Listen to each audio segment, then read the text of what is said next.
going to be some open conversation, some question and answer. We're going to have a break in the middle, and we'll try to end by 9. And I hope it'll be fun. We're going to talk about movies, Marxism, psychoanalysis. Should be good. So, let's see if my mouse works here. Okay.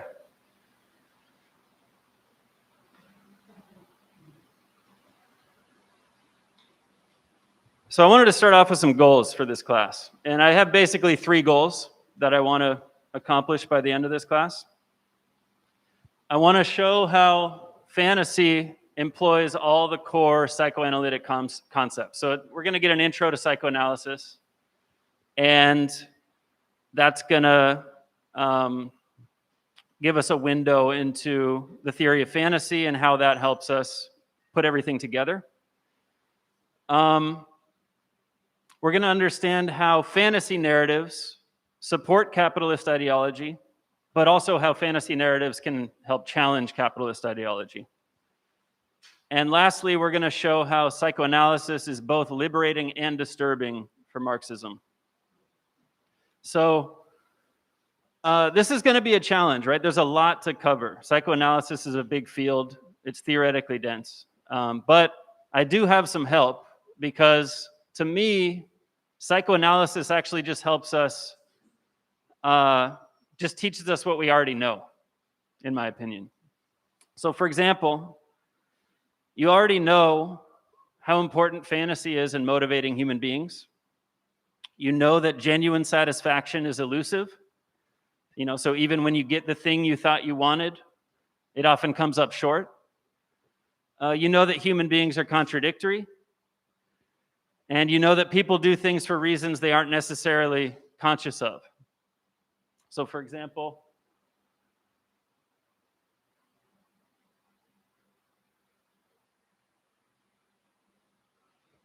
you know that Joe Biden climbed onto that Russian prisoner swap airplane because he'd rather be an American prisoner in Russia than continue being the president of America and face the embarrassment and elder abuse that has meant for him. So this we could think of as an unconscious act. I don't know how many of you followed this story. It was one of the many gaffes by President Biden. But I think we can interpret his trying to escape from America as an unconscious act. So what psychoanalysis does is it just helps us develop a systematic theory that appreciates all these facts that I think many of us would already agree with.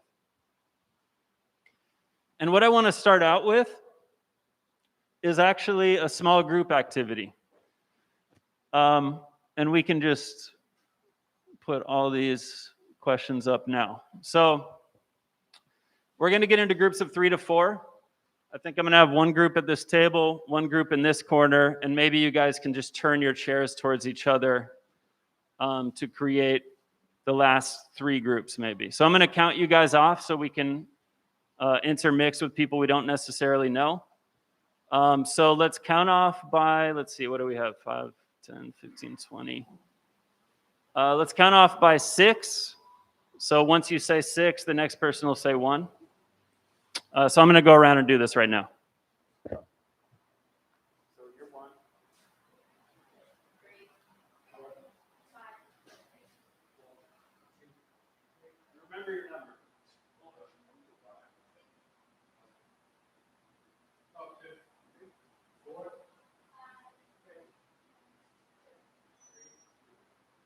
Be a 4. You're a 4. Yeah. Let's say you're 5.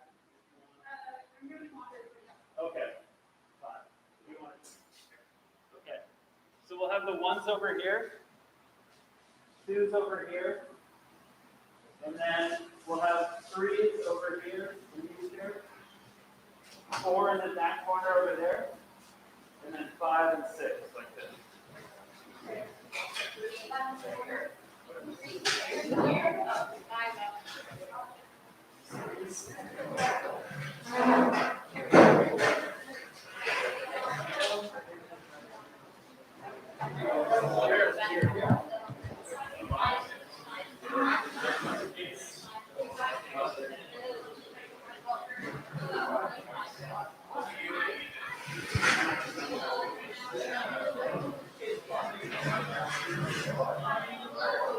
So we'll take about 15 minutes for this activity.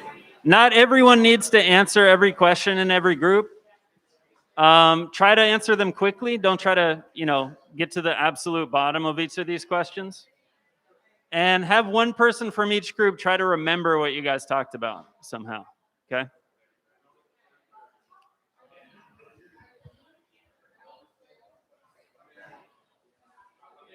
And if you're following on the live stream, I guess I can read these questions out loud. So what are the common critiques of Freud and psychoanalysis? What do you think is the Marxist theory of psychology? What is ideology? And what makes fantasies interesting? All right, so go for it.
If you're just getting here, go ahead and join a group that only has 3 people.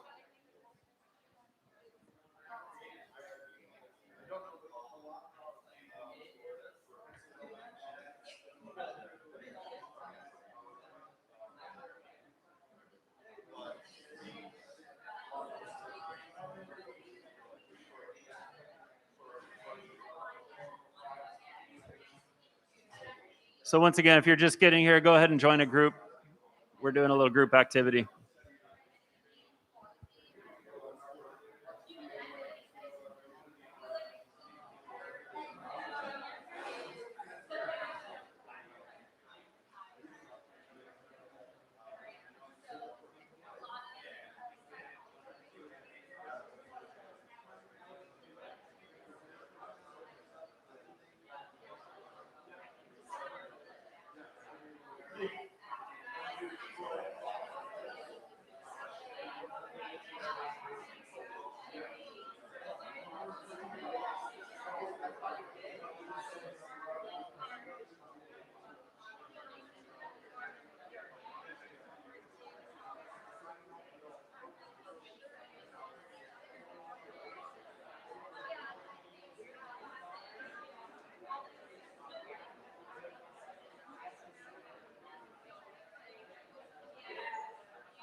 If you haven't yet, start moving on to question 2 probably right now.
So if you're just getting here, go ahead and join a group.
Yeah, go ahead and join the smallest group you see.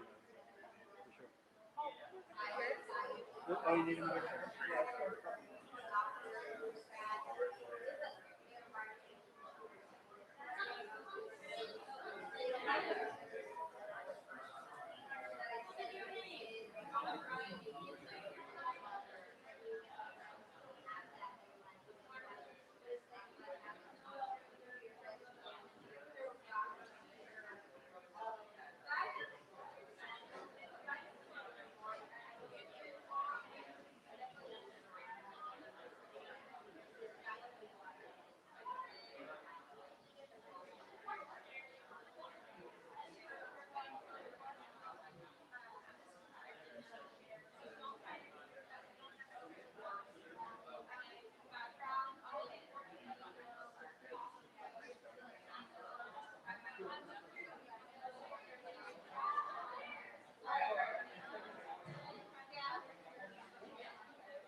All right, try to move on to question 3 if you're not there yet.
All right, and try to move on to the last question if you haven't yet.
Okay, and we're going to start wrapping up here in about 30 seconds.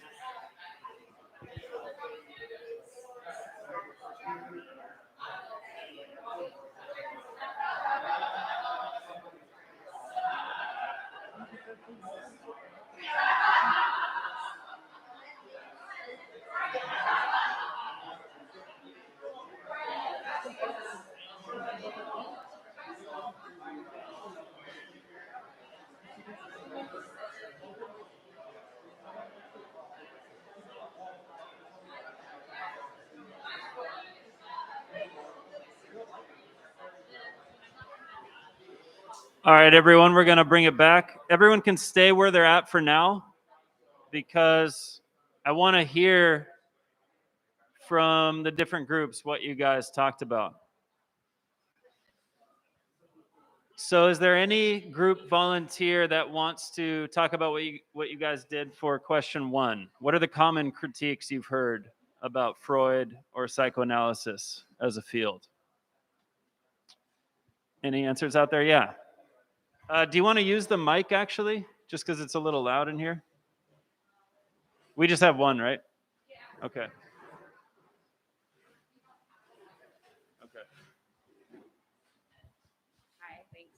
Well, we just talked about just a little bit that Freud was just a product of his time and his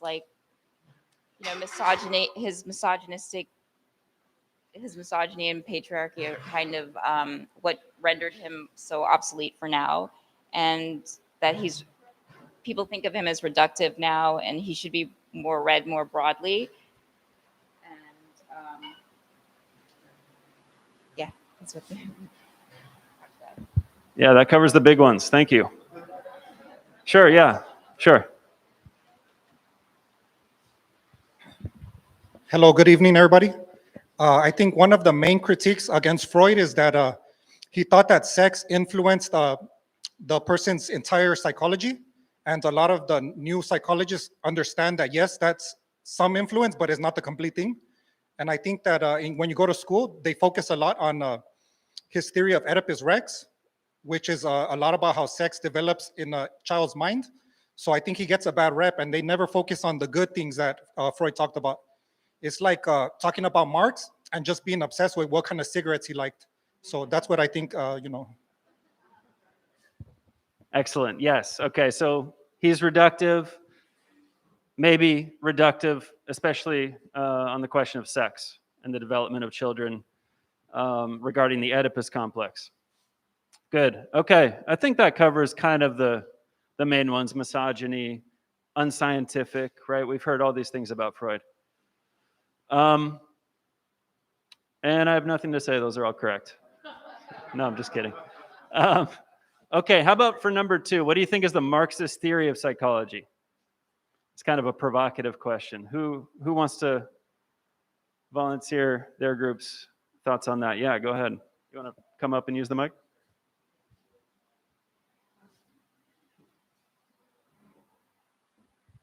We were talking about how a Marxist theory of psychology would have to understand that our psyche is a product of our time and place, that the material situations we find ourselves in has to be looked at as part of our understanding of the things that we're going through, or the ailments we have, or our fears or desires or neuroses, or all these things. And so we talked a little bit about Frantz Fanon was a Marxist psychoanalyst who took these theories into a revolutionary context, I think on exactly those terms. Anything else we should? All right, thank you. And it's interesting that we kind of do have to stray a little bit from Marx to get a complete theory of psychology. So Frantz Fanon, yes, was a Marxist psychoanalyst. I do think we can say some things about Karl Marx himself and psychology. Did any group come to any conclusion about what Karl Marx himself might have said about maybe a new group for this one? Because I don't think we're going to get to every group. Any volunteers? Yeah, please.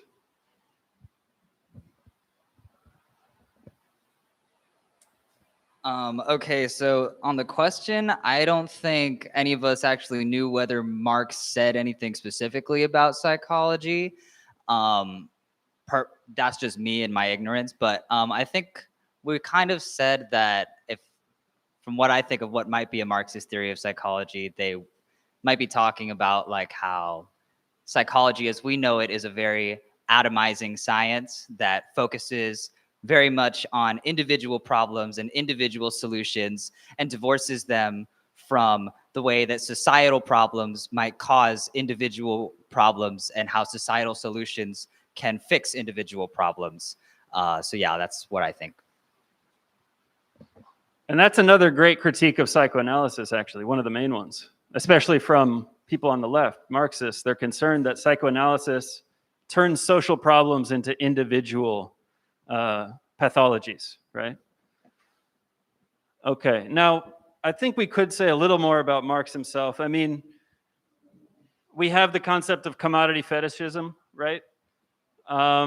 Which Marx himself talked about, which is that his concern about capitalism, one of them, he had many, he wrote a lot of pages about capitalism, was that we move from relationships between people to relationships between things, right?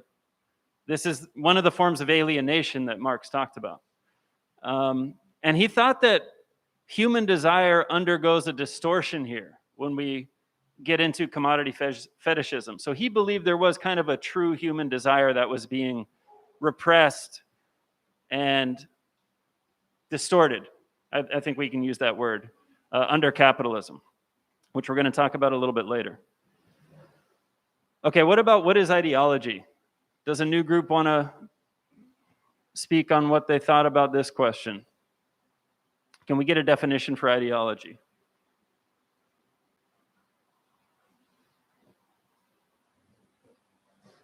Yeah, please.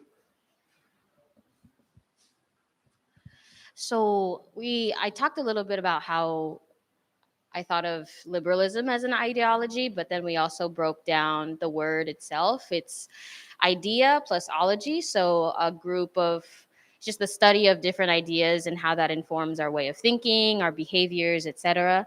And I only recently really learned about, I read through a reading group, an anarchist reading group I'm a part of. We read this text called Combating Liberalism. And I'm kind of moving away from the question, but I didn't know that liberalism is not the same thing as being like leftist ideas.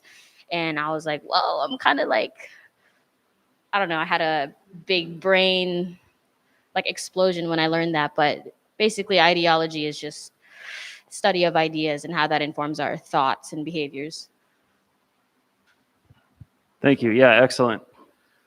And for our purposes today, and I think this is the way the word gets used often in Marxist psychoanalytic circles, the term ideology is not just going to mean anyone's ideas.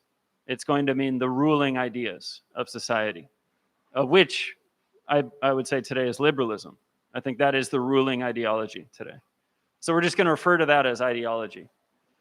And I think one of the functions of ideology, and I would say that Marx and psychoanalysis would agree here, is to explain, justify, and paper over the contradictions of society.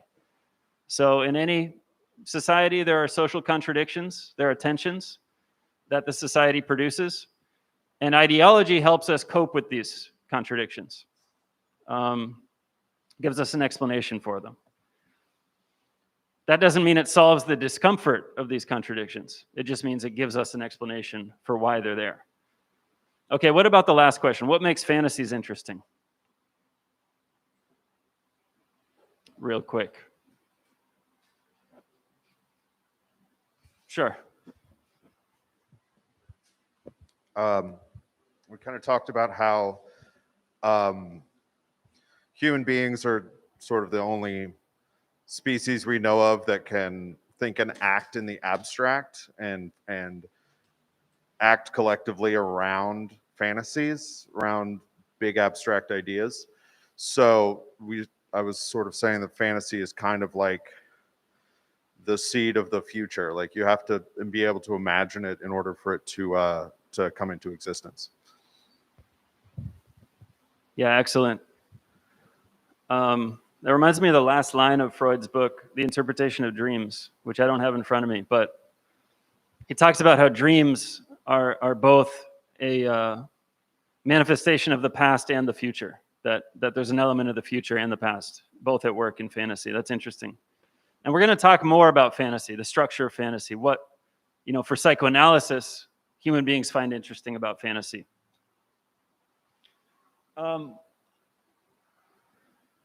Here's a list of some terms that you might hear today.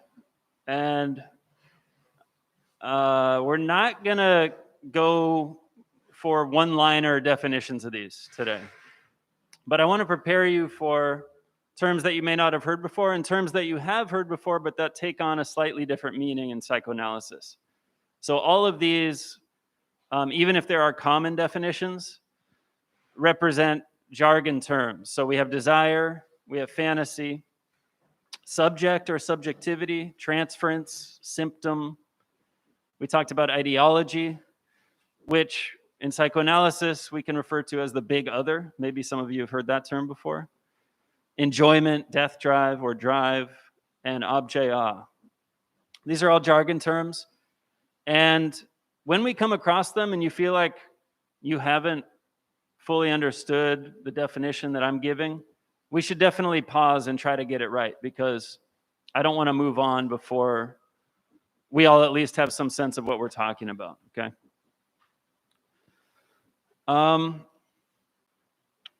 One of the inspirations that I had for teaching this class, it's like usually the fourth or fifth, there we go, attempt that it works, was a great episode of the Red Nation podcast where Nick Estes, Elena Ortiz, and Sina Ramani discuss John Ford's The Searchers, starring John Wayne. And the episode is called Every Cowboy Story is a Confession. So this film, The Searchers, depicts the final years of what Wikipedia calls the Texas Indian War in the 1870s. sort of like how the West was won. And John Wayne plays Ethan Edwards, this Confederate Army veteran who makes the career transition from defending the system of slavery to doing some ethnic cleansing against the Plains Indians. Now, Nick Estes rightfully makes fun of this film. I mean, there are some absurdities in the film. But at the same time, this is considered a national treasure, this film. The National Film Archive,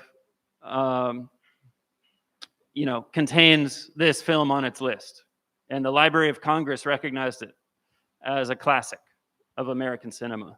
So I think Estes is right when he makes no distinction really between the searchers and the American Constitution, and specifically the Declaration of Independence.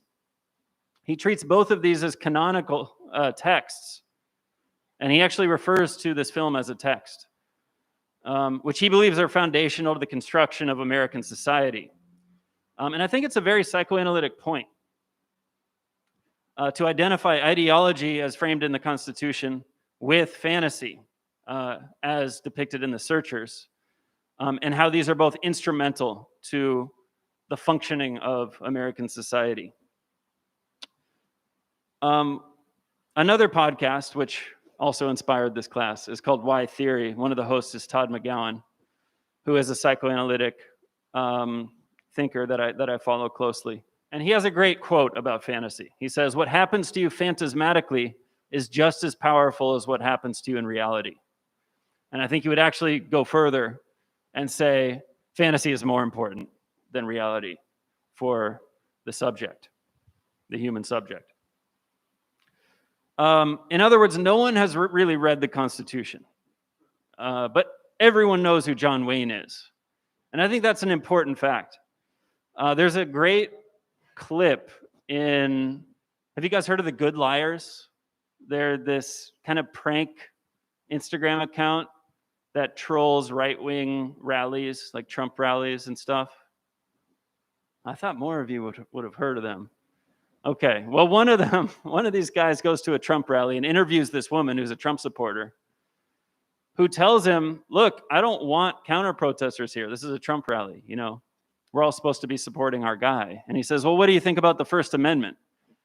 And she says, "Well, I agree with the right to bear arms." He's like, "Well, no, that's not the First Amendment." And she's like, "Oh, okay, well, the Fourth Amendment." So she hasn't read the Constitution, but at the same time, she's kind of right in a sense. I mean, the Constitution is boring, It is boring. I mean, by itself, it's just a document. And what this Trump supporter is cluing into is the fact that it's much more meaningful to be a part of a political project. And the Constitution is nothing. A document on paper is nothing without a convincing political project that animates people, that is interesting for people, that makes people want to join it. Okay, so we can make fun of her for this, right? But I think she is cluing into a truth that is fundamental about subjectivity, human subjectivity. And we'll talk about that word. Sorry, I keep using it. It's a mistake. But we will define what that means. So one of the grievances in the Declaration of Independence is actually about Britain's failure to protect the colonies from, and this is in the Declaration of Independence, merciless Indian savages. This is still in our Constitution.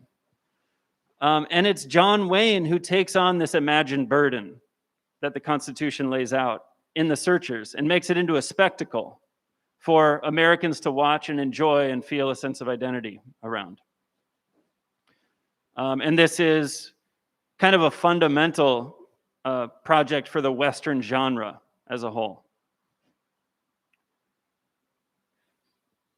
So we said earlier that ideology, as understood by both Marxists and by psychoanalysis, is the attempt to paper over systemic contradictions in society. But where psychoanalysis proceeds further than Marxism is in its claim that ideology cannot assert itself over society without fantasy. So again, this structural importance of fantasy when it comes to ideology. And I modified a meme here to try to drive the point home. So fantasy brings ideology to life. It allows us to, and here's a quote from another, I guess controversial, but one of my favorite psychoanalysts, Slavoj Žižek. Where is he? Fantasy allows us to, in a way, enjoy our ideology. It's often difficult, this is an important point, I think. It's often difficult to stomach some of our fantasies. Fantasies don't always make us feel good. Okay, so there's some difficult scenes in The Searchers, you know. A lot of these classic American fantasies have a lot of violence, right? Things that make us uncomfortable. But every fantasy makes us feel something. And this something is often more complicated than simple pleasure. And we're going to talk about why this is also the thing that drives us to fantasize in the first place. The trick of the ideological fantasy is to conceal the source of this ambivalent feeling. To quote Todd McGowan again, in fantasy, we are blinded to form by the light of content.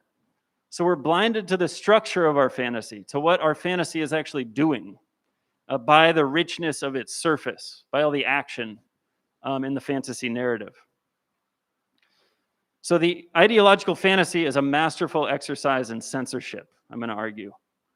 And figuring out exactly what's being censored exposes the ideological work that the fantasy is doing. So we take fantasy seriously. We're emotionally attached to our fantasies. And we have a difficult time analyzing our fantasies from the position of the fantasizer.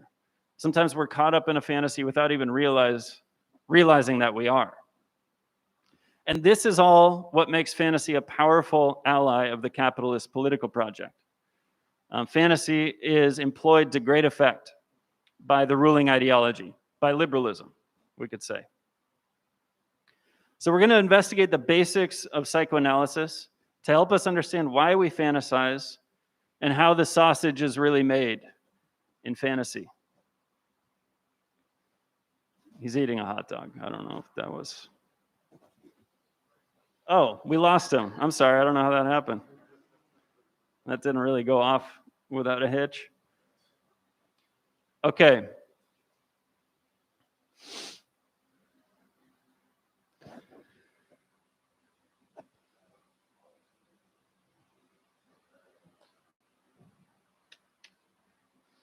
Okay, so the first two concepts we're going to cover here are the subject and the symptom. So I've used this term, the subject. And we're going to talk about what that is. So Marx's thesis was that society is divided into antagonistic classes. I think we would all agree with this. This was Marx's basic idea, producing a class struggle that puts history into motion, and that this struggle opens the way for the dictatorship of the proletariat. And actually, I think if we don't accept this aspect of Marx, the dictatorship of the proletariat, we're not Marxists. You know, some people might say, we don't want a dictatorship of anyone, right? But who's going to enforce the absence of a dictatorship? Now, I say this not to provoke a political argument, which I'm sure there will be around this question, but to illustrate that my commitment to psychoanalysis is not to undermine what I think are the core features of Marxism, but rather to properly theorize why the dictatorship of the proletariat has been so elusive. Why don't we have it yet? And how can psychoanalysis help us imagine what that might look like in practice? I'm also committed to the dictatorship of the proletariat for personal reasons. It happens to be my retirement plan.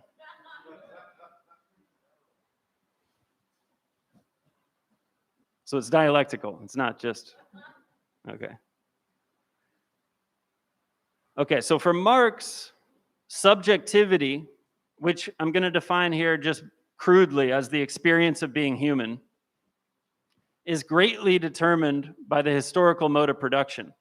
But he also appreciated the fact that the subject can develop consciousness and act to change the conditions of production and therefore transform the subject themselves. So Marx saw a dialectical relationship playing out between society and the subject.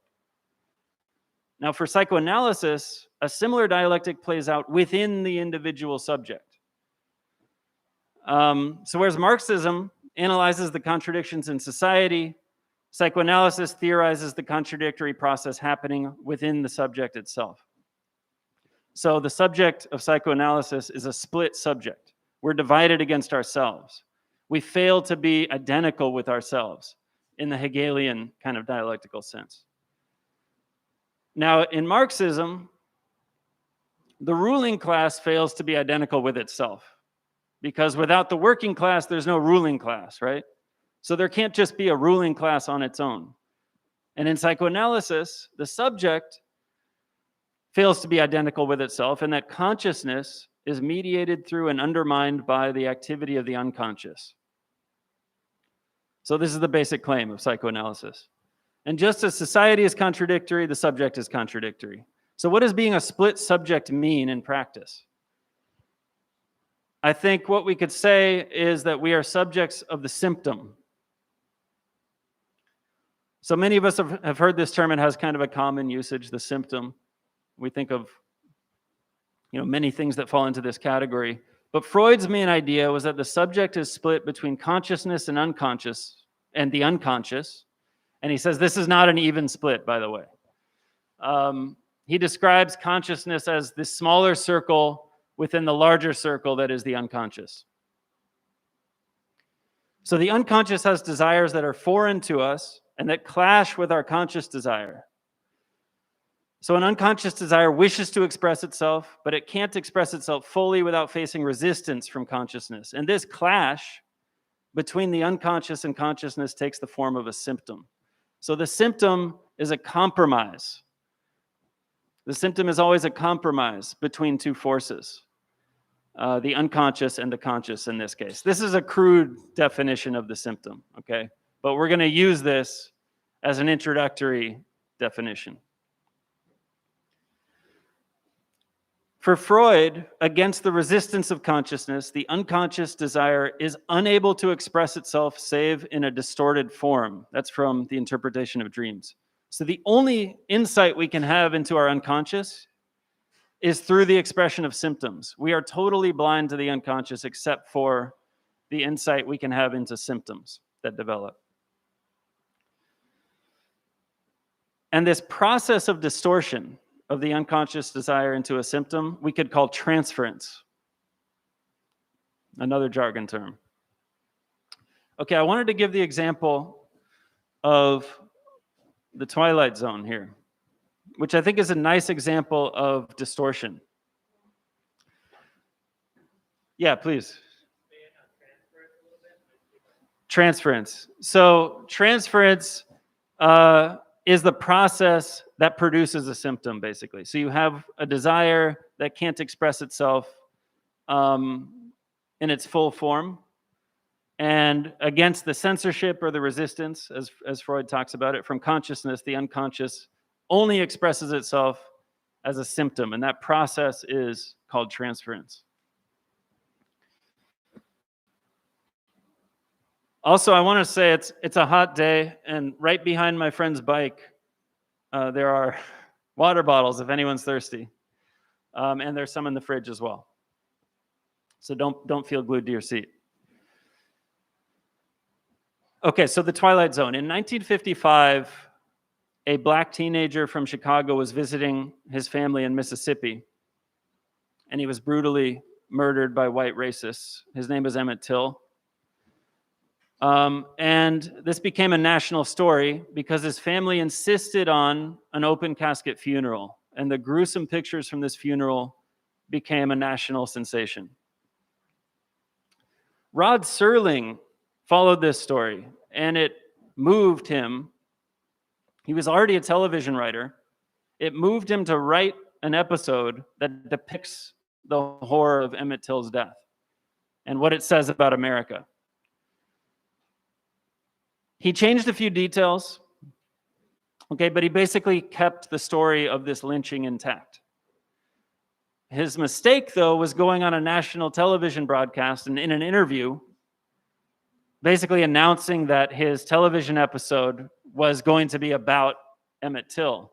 And there was a massive racist backlash to this, to the point where the network did not let him tell the story that he wanted to tell.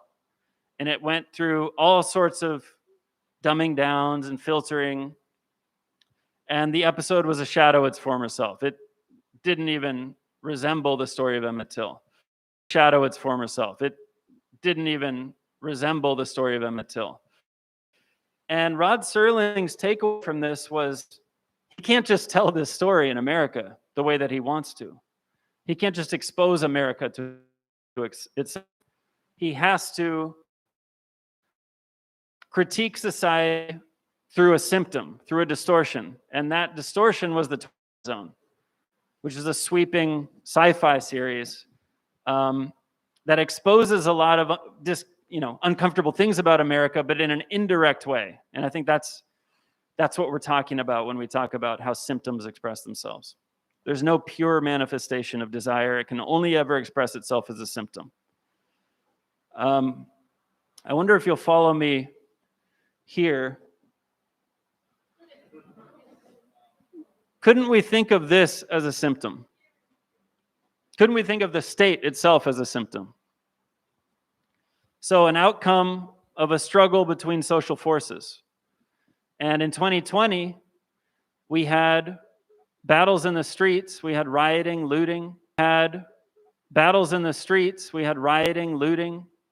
a Black Lives Matter movement erupted. 15 million people took part in these protests. And they expressed desires, right? But it wasn't a strong enough movement or an organized enough movement to produce a symptom that fully really grasped what the movement wanted. And so it took on this twisted, distorted form in this Pelosi-Schumer photo shoot. This was the best that the state could do for the George Floyd movement. And I think, this is indicative of the way that symptoms produce themselves in the social sphere. Okay. So we can think of America today as a distortion of repressed community desires under capitalist hegemony. Nothing has fundamentally changed about America since 2020. All we have is this perverse symptom here that contains just a kernel of what the community demands were at the time.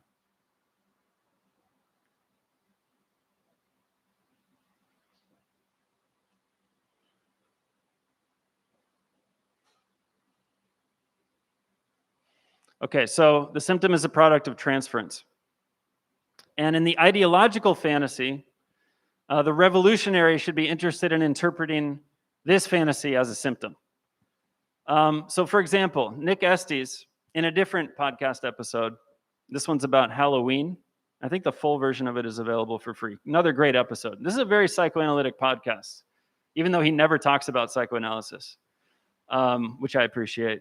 I think it's a really great podcast. I recommend it. So he believes that the anxieties surrounding the truth of the American settler project of the frontier reappear as a symptom in American cinema. And he calls this colonial realism. He thinks America can't fully confront its past, right? Its colonial past. And so it appears in these bizarre fantasy monsters like Michael Myers in Halloween. So it's actually easier to imagine that what haunts suburbia is an unstoppable 6'5" guy with a creepy mask and a knife than it is to accept that suburbia is really haunted by our nation's history of genocide. So Michael Myers is a symptom resulting from the repression of the truth of the genocide. He also has an interesting idea that the zombie film is kind of the modern manifestation of the Western. We can't depict, the narrative of the searchers in the same racist terms today.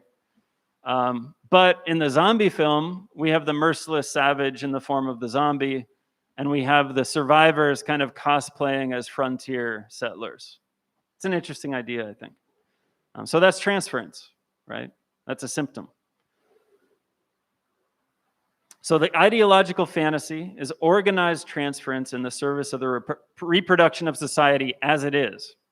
So we're given a conservative fantasy to enjoy, and it's one that often feels subversive. when we fantasize, even in conservative terms, it feels subversive.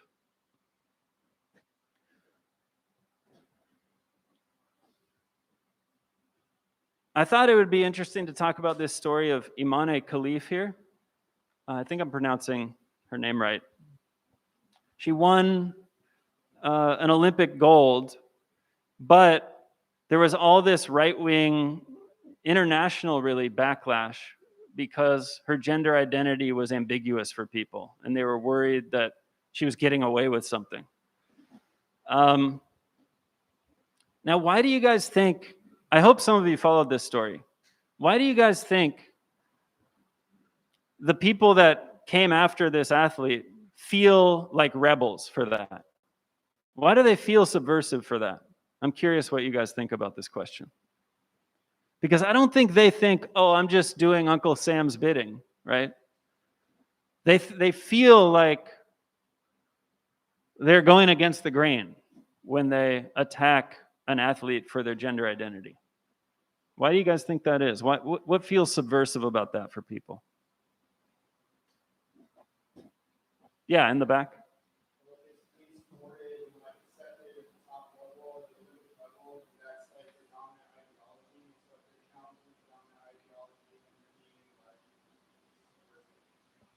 Good point, right. So the IOC is kind of an authority, right? So they're kind of going against that authority, for sure. Other hands?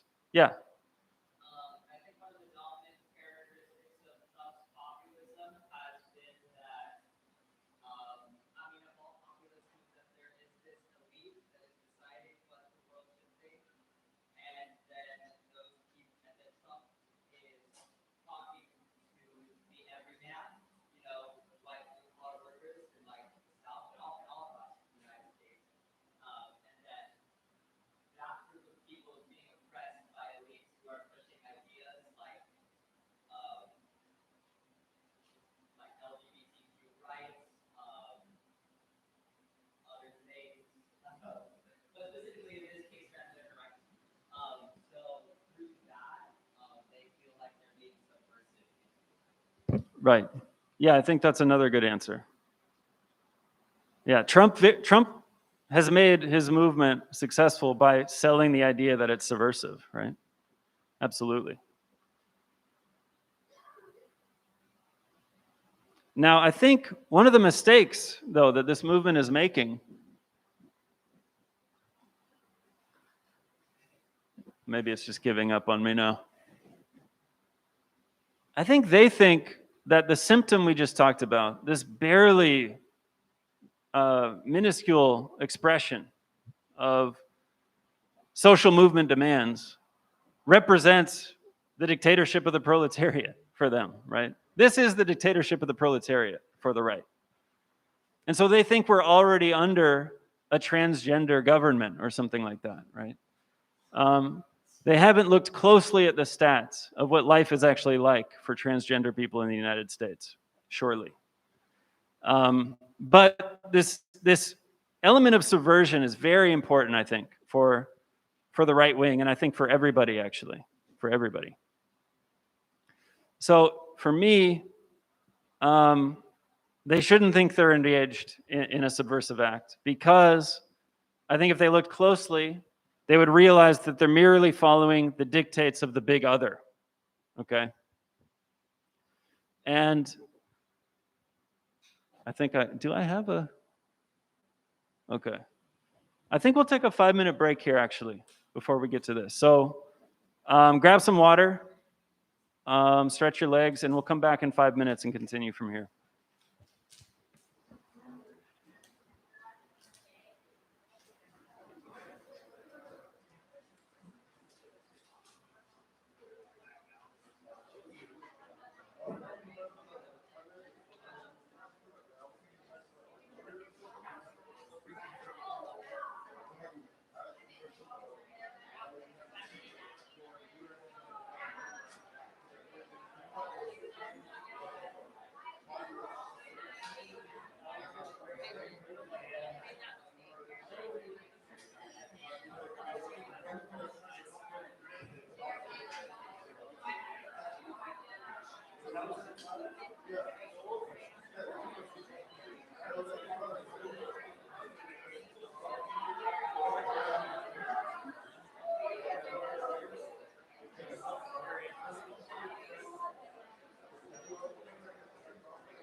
Hi, I'm Anya. Nice to meet you. I was just curious to ask, like, your background. I'm a psychologist, and like, I'm just always just like yearning for some integration between like Marxist thought versus.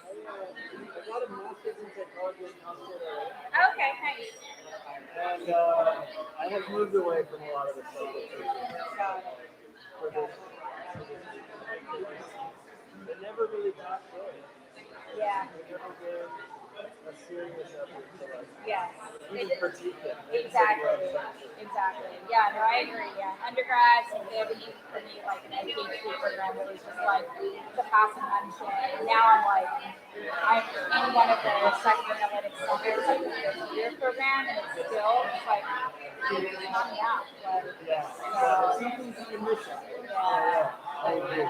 But yeah, is your background like otherwise kind of more in like political philosophy? Yeah. Yeah, basically just like I'm doing a lot of Marxist political education about politics, but I'm so interested in psychoanalysis that I was trying to. Yeah. It seems like it's fertile territory. How'd you find out about the result? Just the Instagram for All Power. So yeah, one of my friends behind me, the black shirt there, he's also a psychologist, and so he sent it over. So Yeah, I saw him kind of nodding along. yeah. We're both the seminal. Amazing. What's your name again? Collier. Sorry. Collier. Kolia, nice to meet you.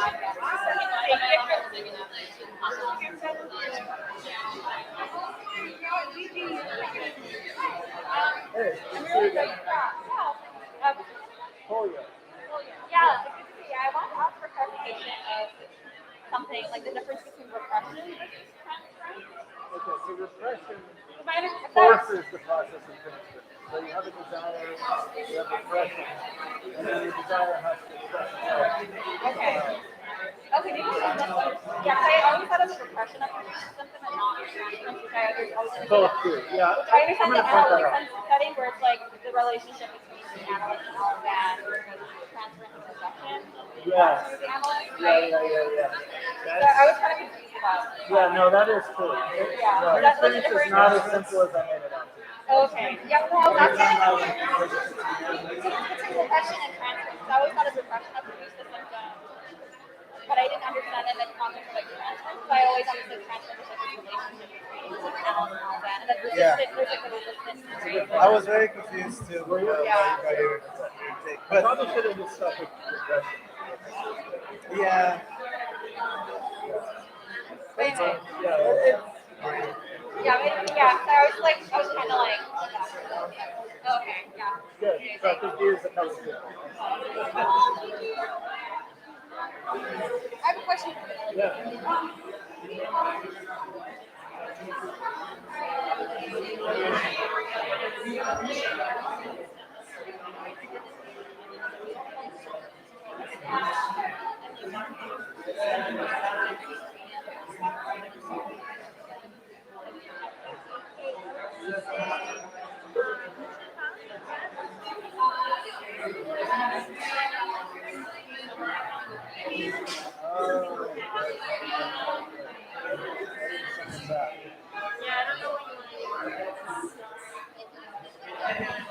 Six.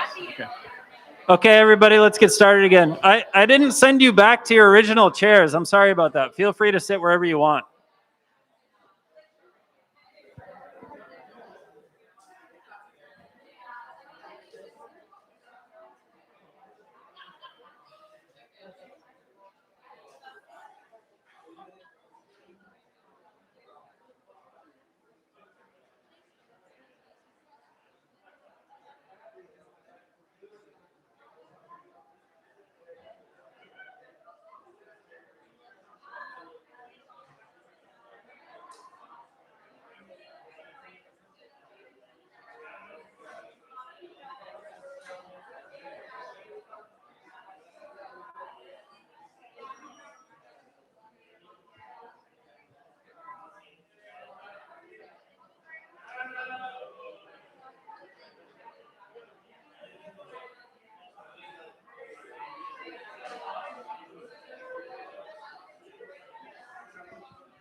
All right.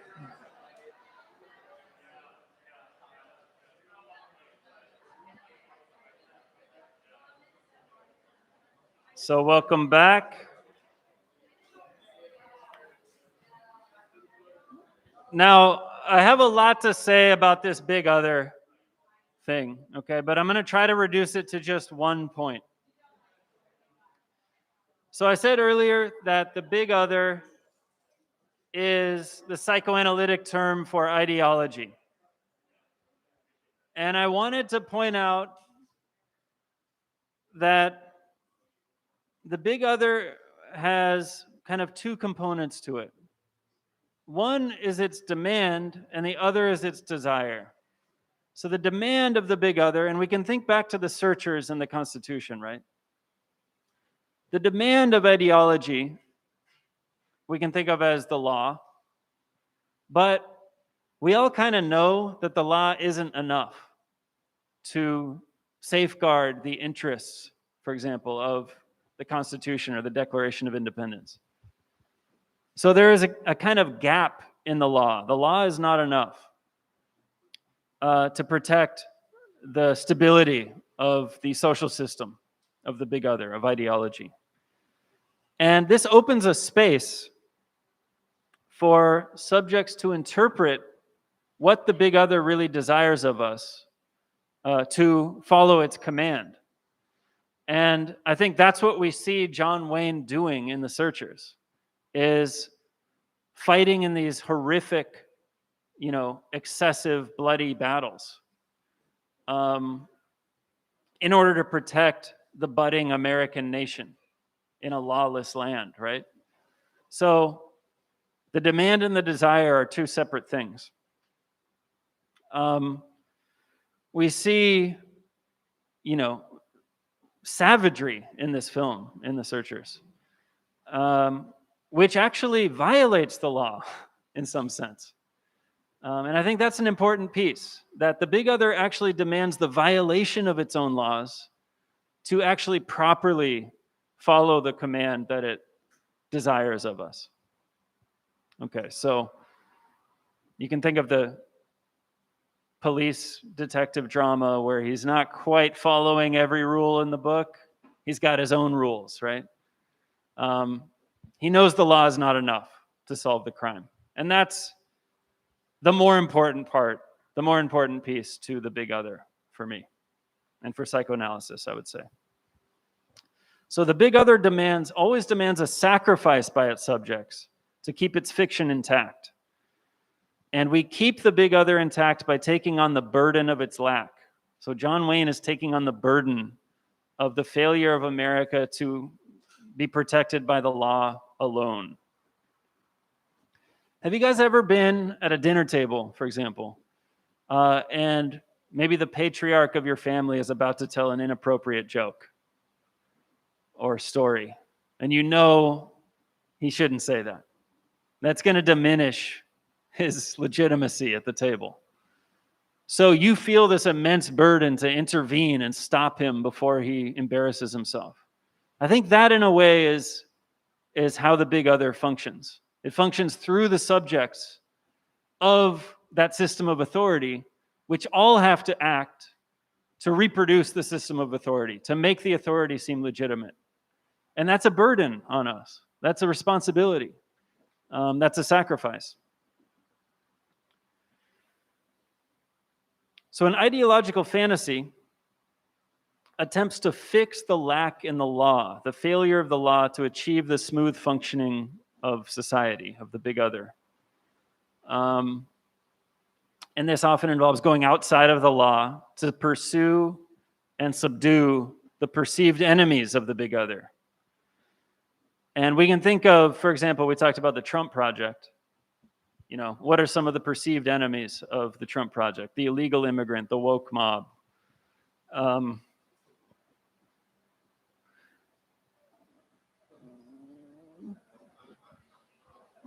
right? We got to do something about this dictatorship of the proletariat that's looming in our future here. And we might have to break the law, right, to stop it. This is the big other. So the big other presents to us an obstacle that has to be overcome by any means necessary to protect its fiction, to protect its system of authority.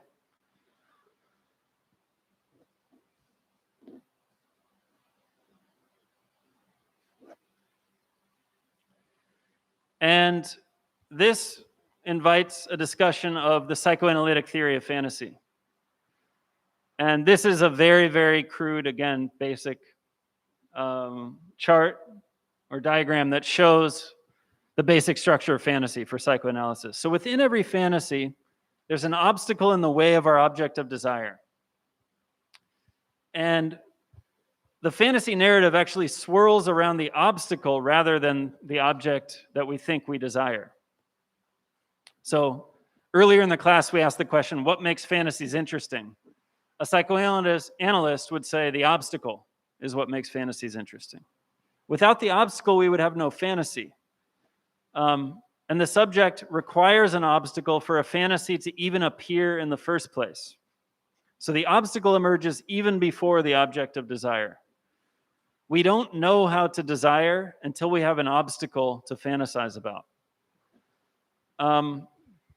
In his great book on David Lynch, which if anyone's a fan of David Lynch, you have to read this book. It's called The Impossible David Lynch. An excellent introduction to fantasy. And it also shows that either David Lynch has read every book by Freud and every seminar by Lacan, or psychoanalysis is just true. It's unbelievable what he shows in that book about how psychoanalytic David Lynch's films are.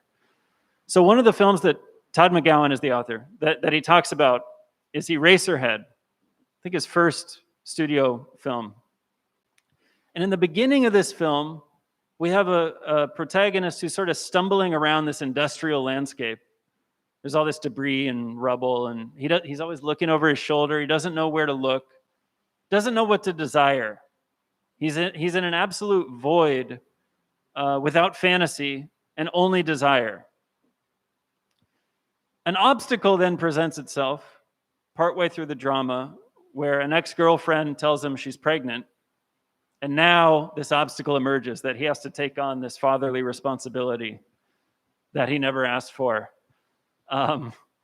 And this makes it possible for the protagonist to fantasize about what it might be like if he didn't have this obstacle in his way. And he starts to have these sexual fantasies about his neighbor or any, I think there's this strange woman in his radiator that he also has fantasies about. It's an odd film about family. But it shows what it requires for a subject to fantasize. We require an obstacle. And the portion of the film that doesn't contain an obstacle is absolutely bleak. There's no action, there's no excitement without the obstacle. So the obstacle produces the web of drama that makes our fantasies interesting. And in the ideological fantasy, the big other determines what our obstacle and what our object of desire will be. And the obstacle is typically a figure that doesn't fit within the social structure. Something the big other decides is a threat to its consistency. So the big other gives us the material for our fantasies. Now, with this structure in mind, I want to invite you all to think about a couple of questions here. So what might a capitalist fantasy look like? What might occupy these positions in a capitalist fantasy? Say it again? Okay, good. So, but what's our object of desire? More profits, good. If only there weren't these regulations, right? So then who's the obstacle in that case? Yeah, monopoly, capitalists, and the government. So even, I like this point, even in a capitalist fantasy, the obstacle can actually be bigger capitalists. I want to talk about the series Yellowstone a little bit later, which I think is an excellent example of that kind of fantasy. Okay, what other kind of obstacles can appear in a capitalist fantasy? Yeah. I feel like there's a theorist that talks about capitalism, how like they present something to you that it will never be, you'll never be able to achieve. Right. And so they have to continually, like the object of desire is always going to be out of your reach. Right. And so you are always like acting up to go like that unattainable. I don't feel like that's. No, that's great. Yeah. I think the commodity maybe is a good example. So the commodity could be our object of desire. A new Tesla truck. And then you realize, like, you try to take it off road and it doesn't do so good in the swamp because, in my opinion, its axles are too far apart. It's only good for being stuck in city traffic. So then this commodity itself has failed you because it didn't live up to its promise, and now we have to look for another commodity. And this is the cycle that capitalism gets us into, of a commodity is never good enough. Accumulating a certain amount of capital is never good enough. We always want more. And this is another feature of the big other, that it's never enough. No matter how much you follow the command of the big other, it always demands more of you. And I think that's a very important feature of how ideology works. How about the American nation-building fantasy? We talked about the Western fantasy genre. Sorry, you had your hand up. I missed that. Oh, I mean, I think propaganda, again, the thing you're maybe alluding to, I think that the ultimate sort of desire for capitalism is for it to be the system that gives everyone the best life. And so the obstacle, whoever it is just anyone who sort of proves that wrong. Right. There's some justification for actually they're the problem, and the desire that capitalism is the best is still tangible. Right. Another thing that the fantasy accomplishes for the subject is the idea that the object is still out there intact. It's just this obstacle, right, that's in the way, that's kind of tarnishing our route to the object. Another ideological process at work in the fantasy. But we're so close to having a society where capitalism works out for everybody. Just got to get rid of a couple more obstacles. So what about this nation-building fantasy? Let's say we're trying to construct a nascent American state in our fantasy, or return America to its real values, right? What are some obstacles we might confront in that process, in that fantasy? What was that? Immigrants, yeah, absolutely. That's a big one. Yeah.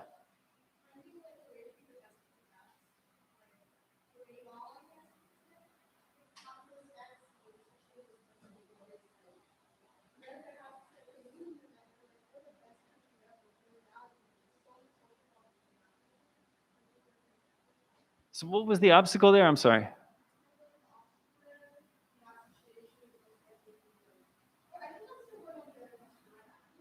Okay, I missed it though. I actually couldn't hear everything. What was it?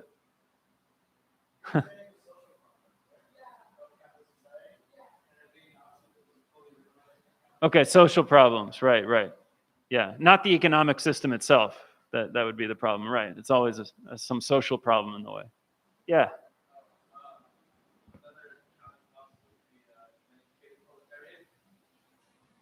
An uneducated or educated proletariat. So, what are we? We're too educated to accept the America that we really deserve. Trump did say he loves the uneducated. But yeah, so we're imagining that our fantasy is sort of building this America that the Constitution promised us, right? This ideological America. Yeah. What about the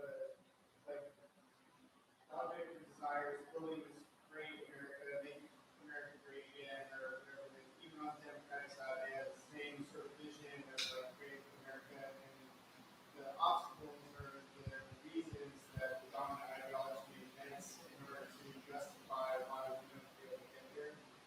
Immigration is one of those. Lazy people, that's why they're homeless, and they'll contribute social programs that take away from hardworking Americans. I think those are kind of the big ones. Yeah.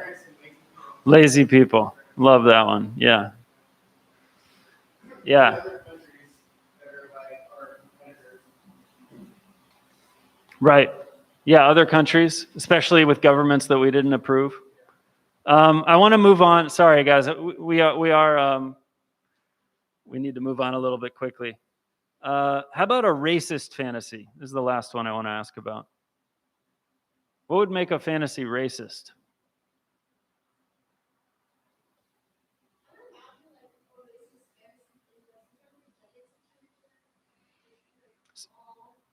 Okay. So we have the object of desire would be a pure gene pool in the eugenics fantasy, right? Okay, then what would the obstacle be? Again, immigrant. Well, I think in his book, The Racist Fantasy, Todd McGowan says that a fantasy becomes racist when we position the racial other as our fantasized obstacle. And I think we can all see examples of this. I don't have to go through too many. But it's clearly happening in The Searchers, and there's plenty from our contemporary reality. Now, what is it that's so important about the obstacle? Earlier in the class, I talked about the fact that fantasies don't necessarily make us feel good, right? We have ambivalent feelings about the conflicts that arise in our fantasies. And the psychoanalytic term for this ambivalent feeling is enjoyment. This word has a technical meaning in psychoanalysis that distinguishes it from the common meaning. And I have an example that I want to use for this. Does anyone know this TikTok streamer, Absorbery? I think his name is Hamza. I think he became really popular after October 7th when he started engaging Israelis in, I guess you could call them debates. But he sort of trolls Israelis who are on TikTok. And he just sort of asks them kind of open-ended questions, and they give the most insane, like, racist replies. And he's just like, whoa. I mean, you can kind of see in his face what he deals with. And I think that the emotional response he gets, just the fact that they know who he is and he's pro-Palestine and he's Palestinian. The emotional response he gets is not one of pure hatred or pure disgust. It's one of ambivalence, I would argue. They hate him. She says she hates him, right? But she kind of enjoys hating him at the same time. It's not just a dislike. We couldn't describe this as a purely negative emotion. So because the streamer functions as the obstacle in the Israeli anti-Arab fantasy, the Israelis have access to enjoyment. They have access to enjoyment. And I think this is really the only way to explain the excessive violence and animosity by Israelis towards Palestinians. This is not a campaign of a cold, calculating, strategic political battle. This is a campaign of racist enjoyment. I think that's how a psychoanalyst would interpret the genocide that we've been watching unfold over the last 10 or 11 months. So enjoyment for psychoanalysis is the fundamental motivating force in our subjectivity. So we do not just seek simple pleasure and meaning, we seek enjoyment. And enjoyment is not the same as pleasure. It involves suffering. We have to suffer our enjoyment. And that's another quote from Todd McGowan. So it comes from the frustration of contending with the obstacle, not from the pleasure of overcoming it. So pleasure is associated with the object of desire.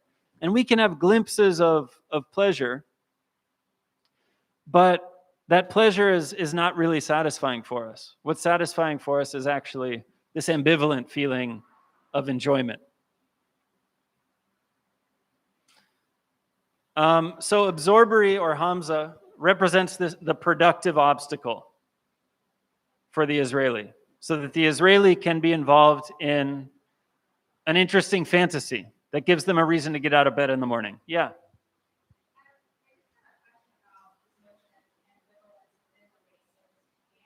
Yeah.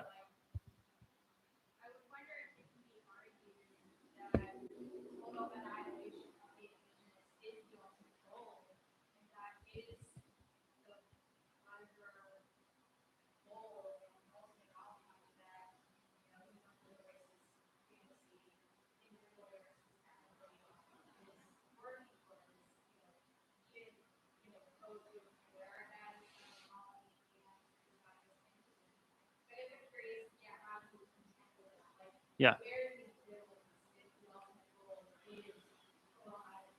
Yeah.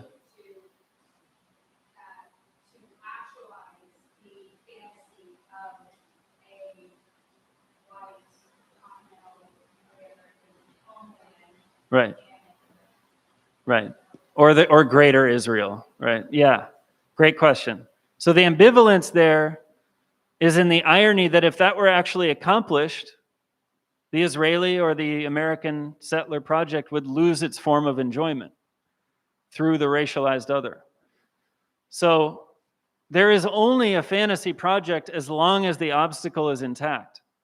So for Israel, I think even if they accomplish their goal of extermination, let's say, they would have to come up with another obstacle.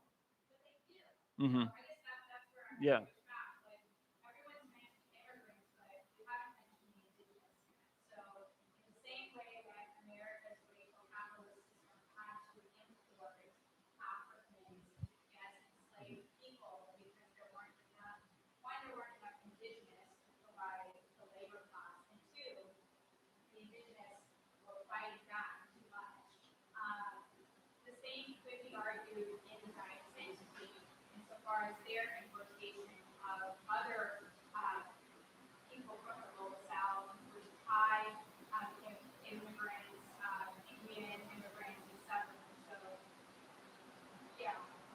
I think, yeah, go ahead, please.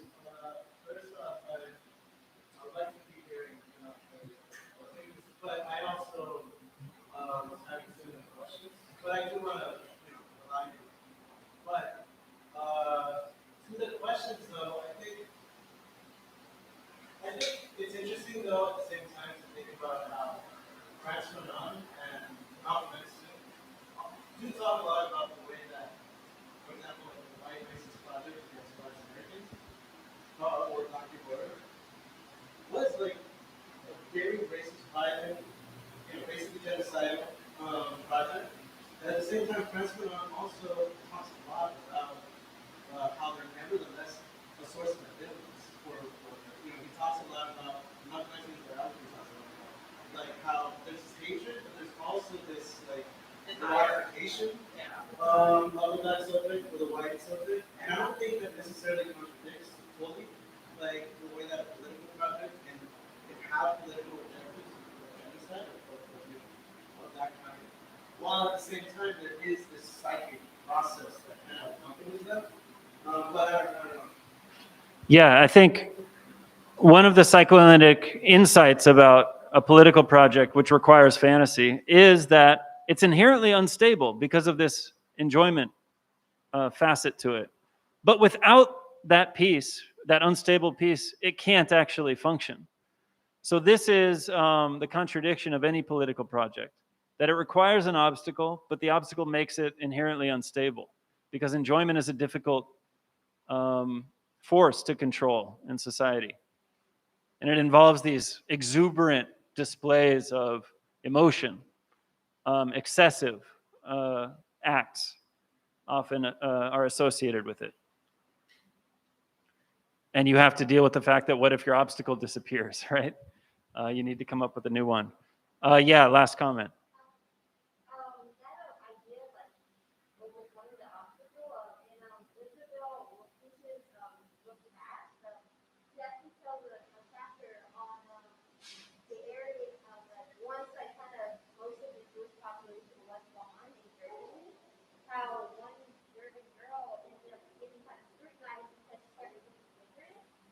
Or just because like her hair wasn't straight, it was brown, and like he kind of talks about how like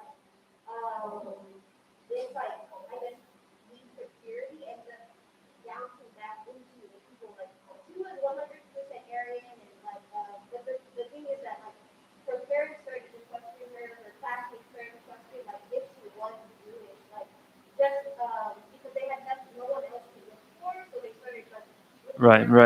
Interesting. even like an image of her like in the mirror, like just like looking at herself and trying to see the imperfections and like measuring her nose, and they like end up pulling up their paper like 4 generations back to show that like there was like nothing like no nothing about it.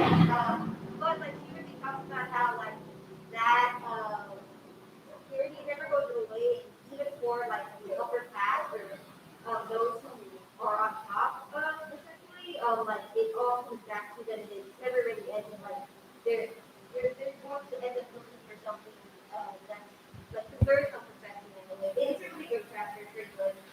Yeah, that reminds me of Finland. So yeah, we think of these kind of like homogenous societies. Oh, maybe there's no racism there in Northern Europe. I think until like 2018, Finland. I hope I'm getting the country right. They're all the same. But Finland still had a swastika on its Air Force's flag up until like 2018. It was Finland, yeah. So there's still there's still racism happening in these places. There's still a fantasy taking place, and you don't even have to look that hard for it.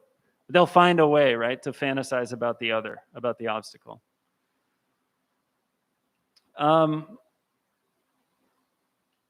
Now, we talked earlier about how the big other has these morals that it claims are its demands of us, but there's also, and Slavoj Žižek is very good about talking about this, an obscene underside of enjoyment to any social order. And the obscene underside is really associated with the obstacle. So every successful social order includes both of these elements. You know, the avowed norms and laws and morals of a society, and then the underside, which involves all this obscenity and excessive enjoyment of the obstacle. And Žižek refers to this as solicited transgression. And so, for example, take Israel, okay? It's not enough to just bomb the school. Hamas is now hiding in the hospital. You have to bomb the hospital. And then it's a refugee camp. And then it's a polio vaccine site, right? Your enemy is never vanquished, right, in the fantasy. It always reappears. The more you try to eliminate it, the more frustrated you are in your efforts, the more enjoyment there is in the fantasy. And I'm sure we can think of transgressions that really aren't transgressions at all, right, under capitalism. Maybe we can just think of like one or two that you can think of for this. Yeah. Okay, good. Yeah. So why scams? Well, because it's transgressive because it is going against laws and going to capitalism, but also it is the deepest form of self-interested financial action. Absolutely. I love that example. So you're following the unwritten rule, which is the pursuit of capital. That's more important than any law on the books, right? And so it feels like you're transgressive because you're breaking a written law, but you're following the unwritten rule of capital in the scam. Exactly. Yeah.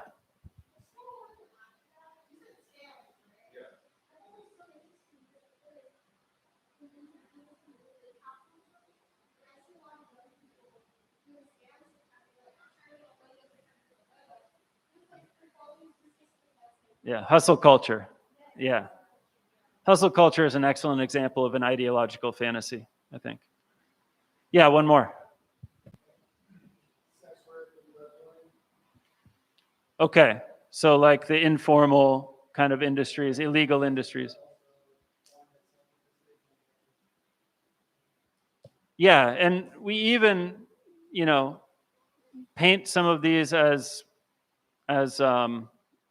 like social movement kind of relevant. Like, you know, there's something liberating about sex work. I don't want to have this whole conversation today. Okay, but I think there is. You can see an ideological element to all of these sorts of pursuits. Do they really challenge the social relations of society, or do they kind of reinforce? That's the ultimate question. Is our project reinforcing or challenging capitalist social relations? Yeah, please. Aha, good. Yeah. Break some windows. Yeah. Yeah.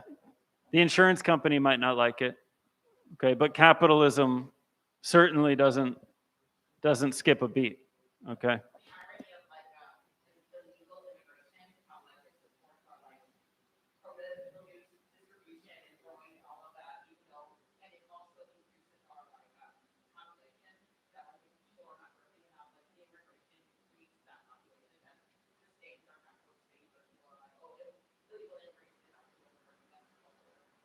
Right, it's already been incorporated as part of the way the system functions.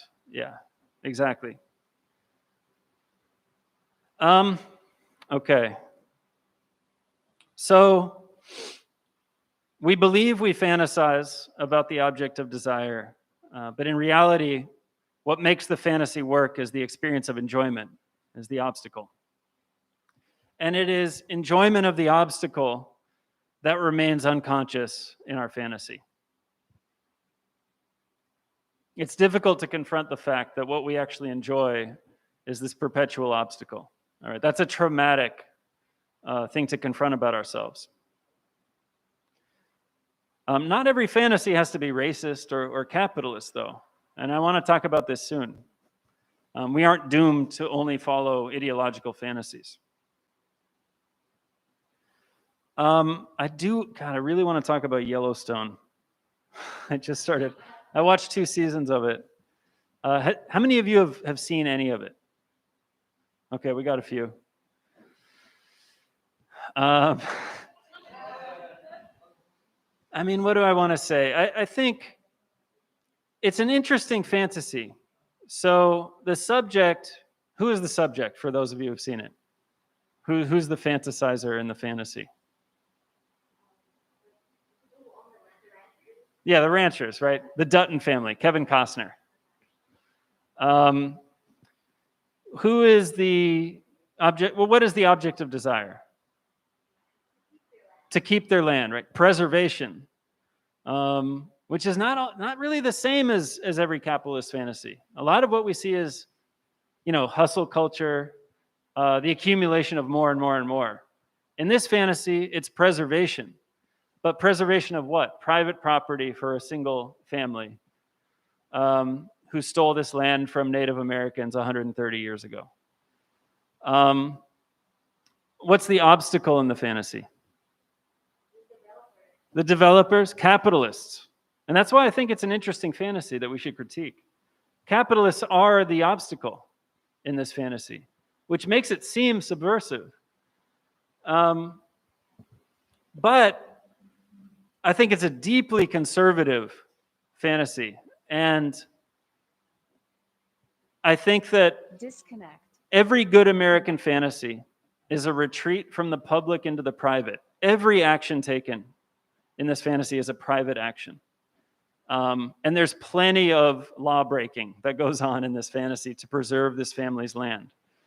One of my favorite scenes to illustrate this public-private point is when Kevin Costner has to get physical therapy and go to the public swimming pool. And he is absolutely horrified by what he sees there. There's dozens of kids splashing around.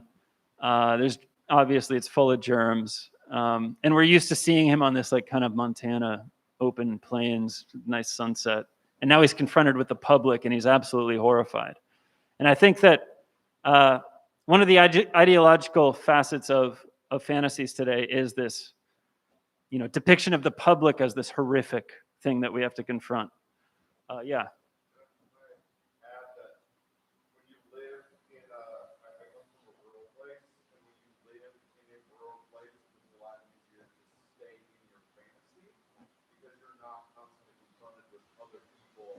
Mm-hmm. Interesting. Yeah. So maybe there's hope for us in the cities. We're forced to make our fantasies a little more dynamic, maybe. It's possible. But I think Yellowstone is essentially a nation-building fantasy, a return to our roots. Wouldn't it be nice if we could have cowboys and Indians back as a fantasy? I think that's essentially what Yellowstone is asking. And I like the first scene, the very first scene in the show. There's a car accident, and Kevin Costner's injured. He's bleeding from his head, and his cowboy hat has been flung to the ground. It's all dusty. There's a mortally wounded horse, and he has to pick up the dusty cowboy hat and put it back on. And he looks at these cattle at the side of the road, and he says, "Look at the things we lose to keep you fed." I think we're the cattle, right? The audience that's tolerated these subpar American fantasies for too long that Hollywood produces. And so Kevin Costner is taking on an active responsibility for resurrecting the Western fantasy and making us fantasize again in the proper way, in a way that makes you proud to be American, right? I think that is kind of the responsibility taken by this fantasy of Yellowstone. And it is a responsibility to organize the enjoyment of millions of people. Yeah.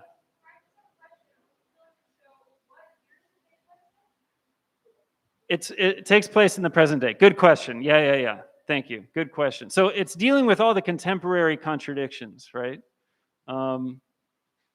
It started in 2018, I think. And it can't just be a nostalgic restaging of the Western fantasy. It has to contend with, gentrification in Bozeman, Montana, right? Complicated coffee shop menus, right? All these things that we're confronted with in modern life that we might be horrified by if we care about the aesthetic of our national project. Okay, so I want to relate this this concept of enjoyment to another jargon term called drive. And I said earlier that psychoanalysis kind of teaches us what we already know. And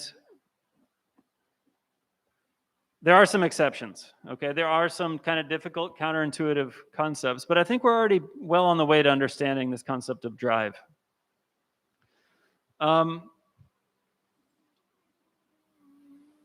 Many would agree that early childhood experience plays an overdetermining role in the patterns of our lives as adults. And for Freud, it's sort of this childhood fantasy that drives everything we do, and that it manifests itself in our desires, in our dreams, and our symptoms, right? This deeper childhood wish. But at the end of his career, 20 years after writing the interpretation of dreams, Freud writes Beyond the Pleasure Principle, which is where he begins to articulate his idea of the drive. And with drive, we're not so interested anymore with desire. We're interested in enjoyment. And we discover that the human subject is not satisfied with the object of desire, but only in repeating the process of unfulfillment of desire. With the production of a symptom that we can enjoy. This is the project of drive, and this is kind of the traumatic idea of psychoanalysis. that we aren't just subjects of desire, we're subjects of drive. So again, the drive is not concerned with objects of desire. The object of desire is desire for drive, desire itself. Freud thought that, well, fear has a definite object, anxiety has no object. This is something Freud's famous for saying. He called anxiety in the neurotic patient a free-floating anxiety. And I think we can all kind of relate to this free-floating anxiety. You know, will Bidenomics really bring prosperity? We're not sure. It makes us kind of feel a little nervous. We're not sure how that's going to work out for us. That could be a free-floating anxiety. But the object of anxiety actually exists, and the object is objet A, which is this little a right here. This is one of the annoying diagrams that is hard to understand that tries to depict objet A. And this is the discovery of one of Freud's successors, Jacques Lacan, who famously said that if he discovered anything new in psychoanalysis, it was this objet A. So what is this? I think it's too important not to talk about.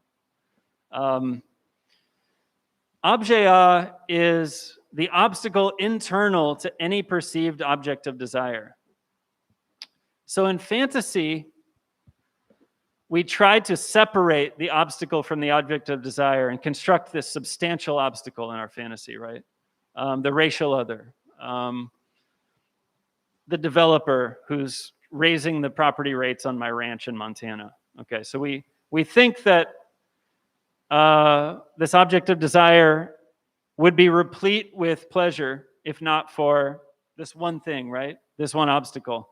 But what objet A says is that the object itself is the obstacle. The object itself is unattainable. There's something about the object that escapes its symbolization, its pure interpretation as an object of desire.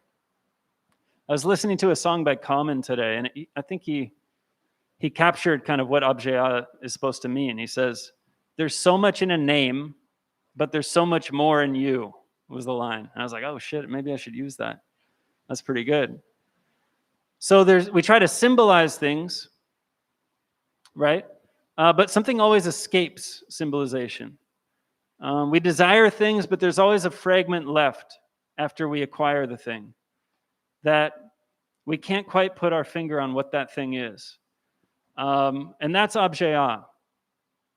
So it's a fundamental obstacle in ourselves as subjects in the way we desire. There's something fundamental that prevents us from fully capturing objects of desire.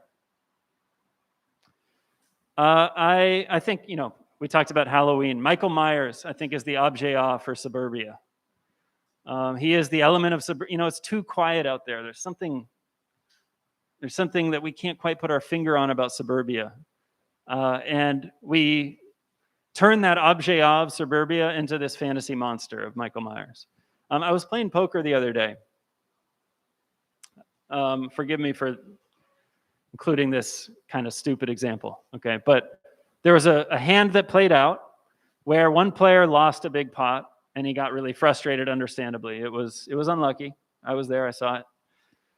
But he pushes his chip stack into the center of the felt because he's mad. And these chips kind of go everywhere. And the dealer does her best to kind of push all of his chips to the winner of the hand. But she misses one, and it's kind of underneath one of the folded cards. These are black and yellow chips that really stand out. And it was the only chip left from the pot that wasn't accounted for. And I was like, gosh, she's not going to see it, is she? It's really sticking out there. It's really annoying me. It's fucking annoying looking at that right there. It doesn't belong there, right? This felt would be perfect if not for this one chip that's sticking out from underneath the card. I think that is my neurotic obsession with that poker chip, I think, is a reflection of objet A, how objet A functions for the subject. Okay. I want to give one more example of objet A functioning in a Hollywood film. And then I want to involve you guys a little bit more in a conversation, okay? Mulholland Drive. I'm stealing this example from this book again. Mulholland Drive. Who's seen this film? It's supposed to be like one of the best movies ever. It's on all these lists, right? It's a great movie. And again, it's very psychoanalytic what David Lynch does here. So the desired love object in Diane's real life is named Camilla Rhodes. And in Diane's fantasy life, right, Camilla is this frustrating love interest because she can't quite capture the desire of Camilla in the film. Something escapes Diane's grasp about this object of desire.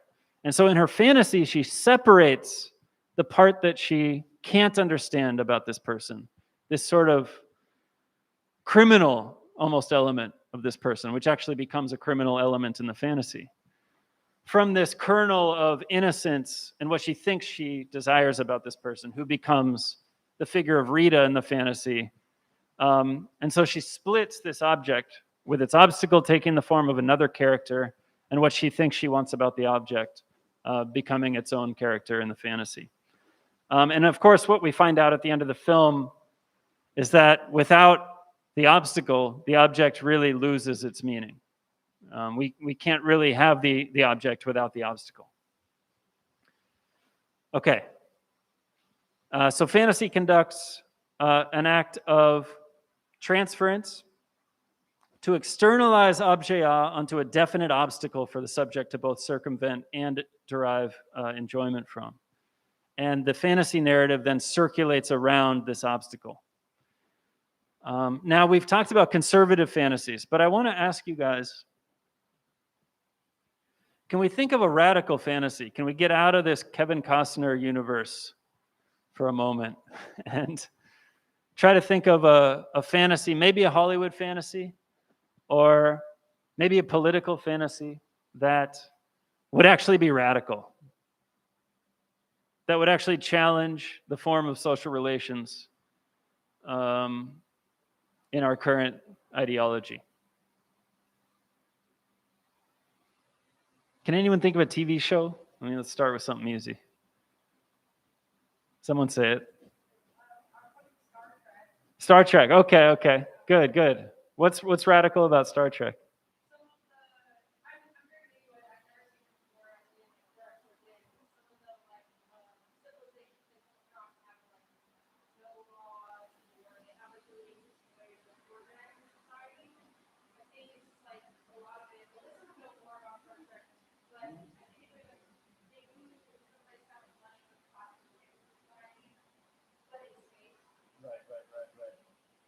Yeah, I think that I haven't watched enough of Star Trek, but I've seen some memes that imply that might be going on there. Does someone else have something to say about Star Trek?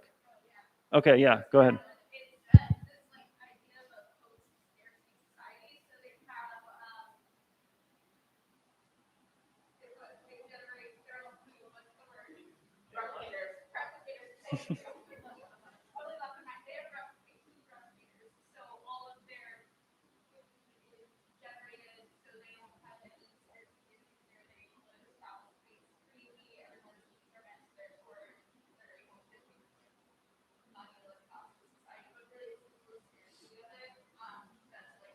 Nice. So that's kind of a Marxist concept that they're putting into practice there. Like the Star Trek is like the space cops, like they were trying to keep, like get those societies that are just like primitive under control, despite constructive fantasy in general, even though like everything, there's so much Marxist like stuff in it. Huh.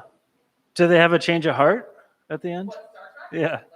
About these societies? They're the Federation. Okay.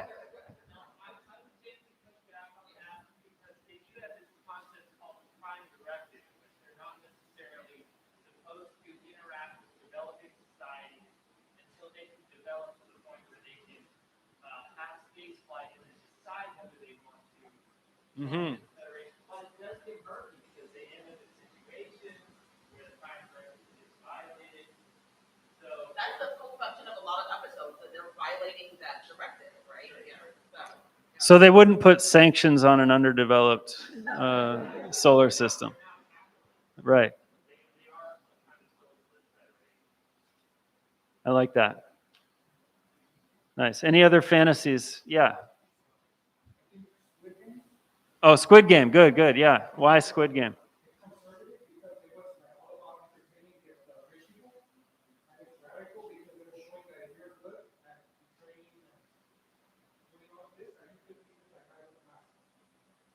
Okay. Okay. So, what makes it radical, though, that maybe one person could get out?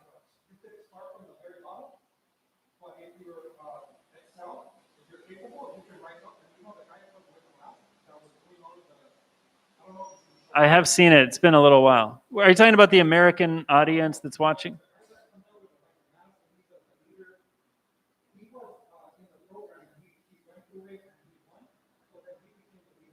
Okay, okay.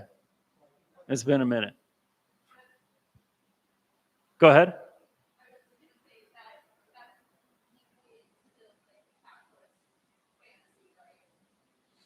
Well, yeah, the promise that any individual, if they work hard enough, can make it on their own. I think there is something, yeah, conservative about that as an idea. I'm open to the possibility of that becoming radical, but yeah, please. Okay, Hunger Games. Actually, we should plug the screening that it's happening here, right? Saturday, what time? Sunday, what time? 6. Radical Fantasy is going to be projected right here. Sunday at 6. So what about Hunger Games? Why is it radical?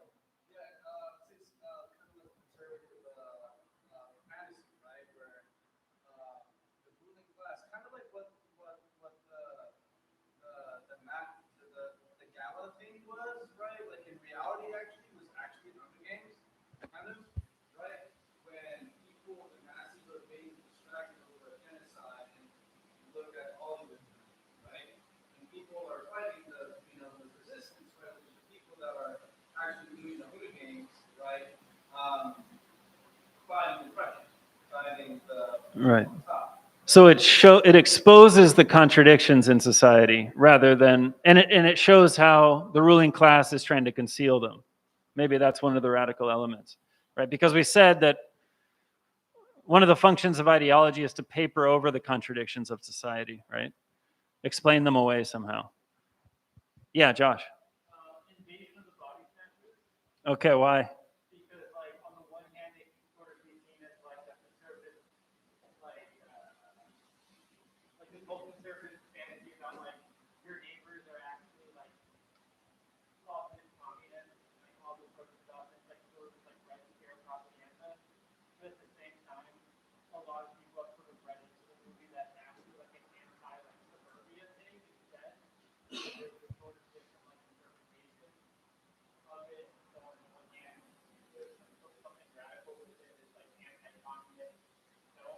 Yeah, so this brings up a good point, which is a lot of these fantasies, mainstream fantasies, like Invasion of the Body Snatchers, a lot of sci-fi especially, is ambiguous, right? I mean, we could think it's portraying one thing or another. And I realized that one of these questions here is asking, what about some of the conservative fantasies, like some of the ones we talked about? Is there anything radical to those, right? That's another piece of this question. And I think that there is, and what a psychoanalyst might say about this is that even in a conservative fantasy, we're still enjoying the failure of the big other in some sense, right? The lack in the big other. We're enjoying the inconsistency of the social project to actually be this smooth functioning system. So if we think through, if we traverse the fantasy fully, we'll recognize that what we're enjoying in the fantasy is the failure of, in our case, liberal capitalism to be a viable system, right? Without this constitutive obstacle within it. Yeah, please. I think there's a word for it. I can't remember, but there's this idea that, like, under capitalist ideology, even fantasy, we can only come up with like dystopian futures. kind of like going off what you're just saying, because the failure of our current system is the only thing that we can imagine. There are basically no examples of like utopian futures, which you can still totally have like epic dramas under those scenarios where people are like living in a stateless class of society, but they like don't exist. Right. It has to come in this twisted form where everyone's wearing some weird mask, like V for Vendetta. Right. Like, you can't have a revolution that's just like normal people deciding they want to live in a different world. It's like, no, it's this dark kind of underground black bloc, like mask wearing thing. And like Fight Club, I think, is kind of like this too. This is a vice, I think, of a lot of supposedly revolutionary films and fantasies, is this annoying thing that you have to be this, you have to take on this sort of image of the masked felon in order to participate in a revolution. And I think that's just, there's something deeply conservative about that. Sorry, that's something what you said reminded me of. Do you have your hand up? Yeah.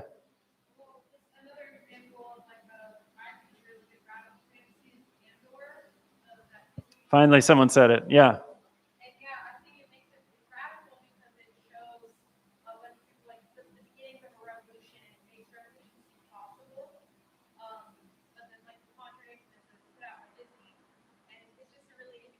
Yeah. Andor. It's part of the Star Wars universe. Came out.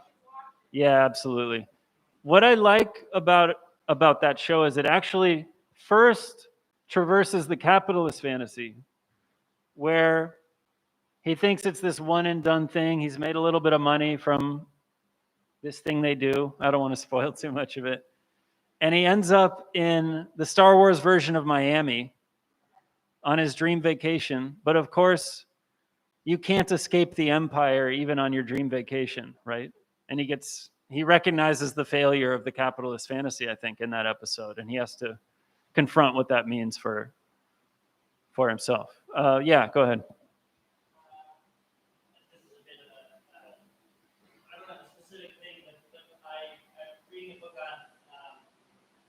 Socialism in China, and one of the things that they talk about is they sort of critique Western Marxism and by association sort of like Western ideology at large on the basis of Christianity and how it has these kind of repeated fantasies about apocalypse, about betrayal, about these consistent sort of Judeo-Christian narratives that feel resonant here in our kind of Western media stories. We think a lot about, everything that looks radical. If you get too far to the left, it turns out that you're going to get, it's going to turn to the right. The world is going to end. If you have people who are together, someone's going to betray someone, and the thing will collapse. And all these things make us feel like we are going to be defeated before we begin, and our fantasies, no matter how much we want them, are going to end up being conservative. And to that end, I wonder if I can't think of anything off the top of my head, but I do wonder: are there non-Western movies or fantasies that are out there that maybe I'm sort of thinking now that I want to research that would maybe be a better example of a radical thing, truly radical thing? Yeah, I like what you said there about the Christian fantasy is sort of, it retains this purity of the ethical act in kind of an ether if it's practiced in a certain way. And anytime you try to put Christ's values into practice, right, suddenly it's a sort of lost project. Some conservative element or some too far left element sneaks in and derails the whole thing. I want to talk about that idea in a second. Yeah.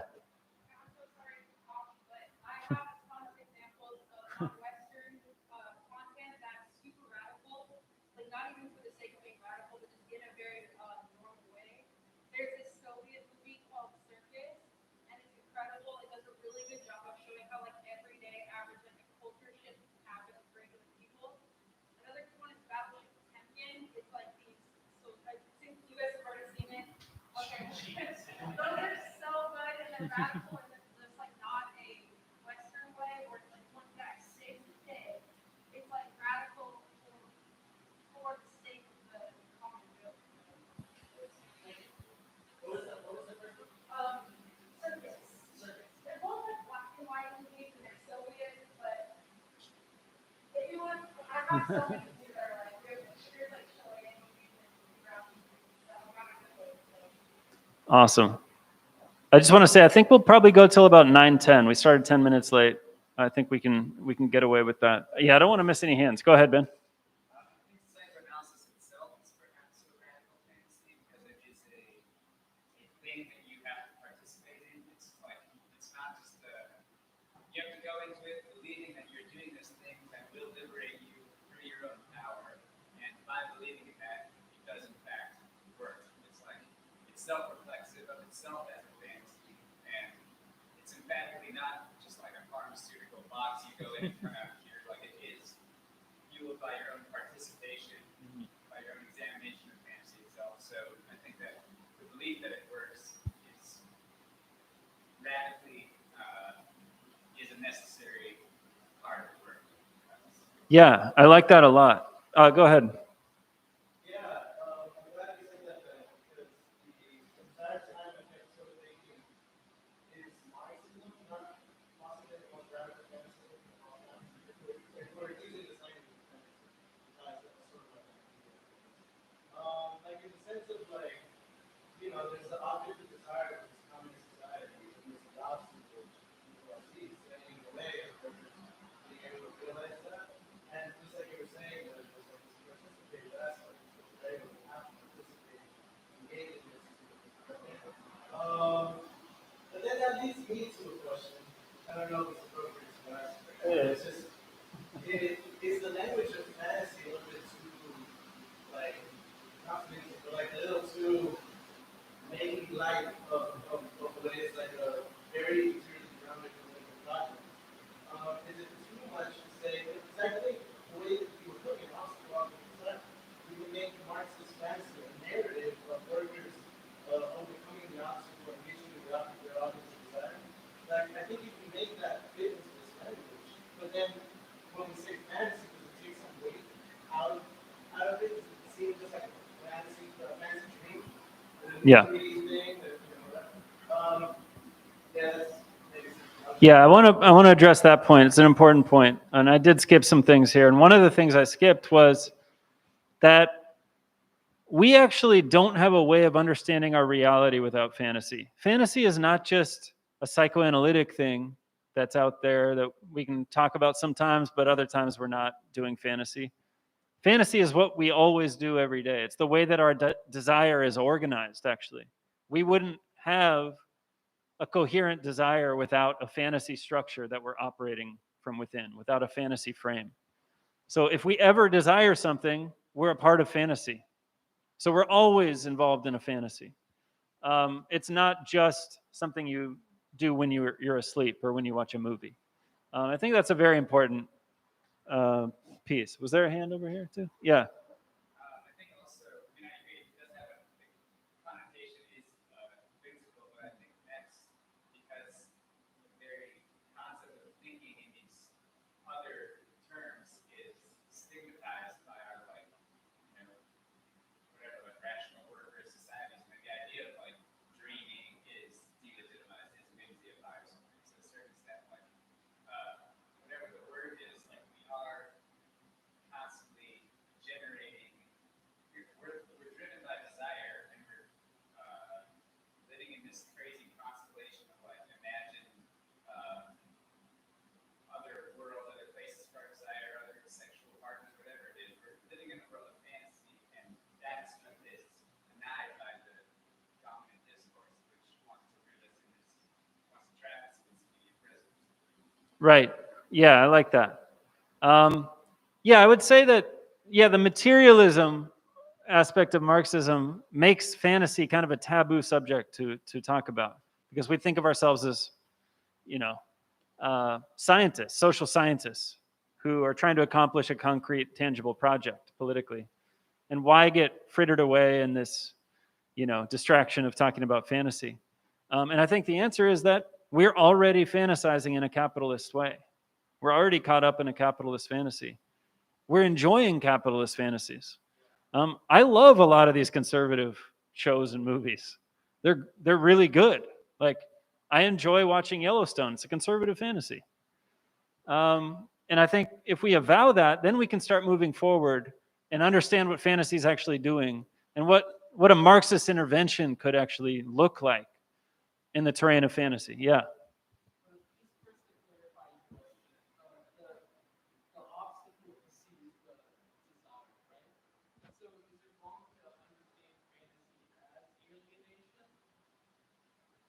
Interesting question. In what sense do you mean fantasy is alienation? Because we're othering somebody in the position of obstacle, and we're already creating a gap between the subject and the other.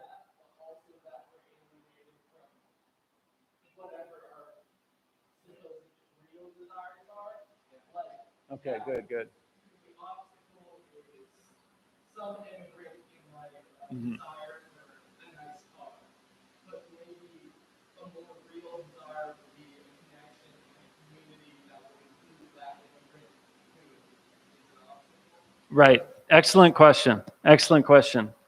I have another question to follow this one up for you guys that I think we'll be able to flush out that conversation a little bit more soon. Am I missing a hand here? Okay, thank you.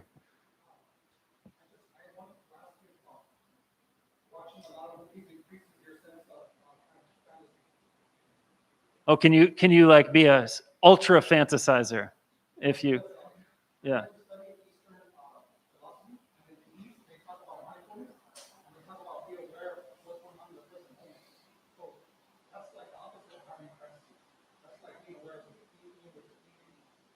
Uh-huh.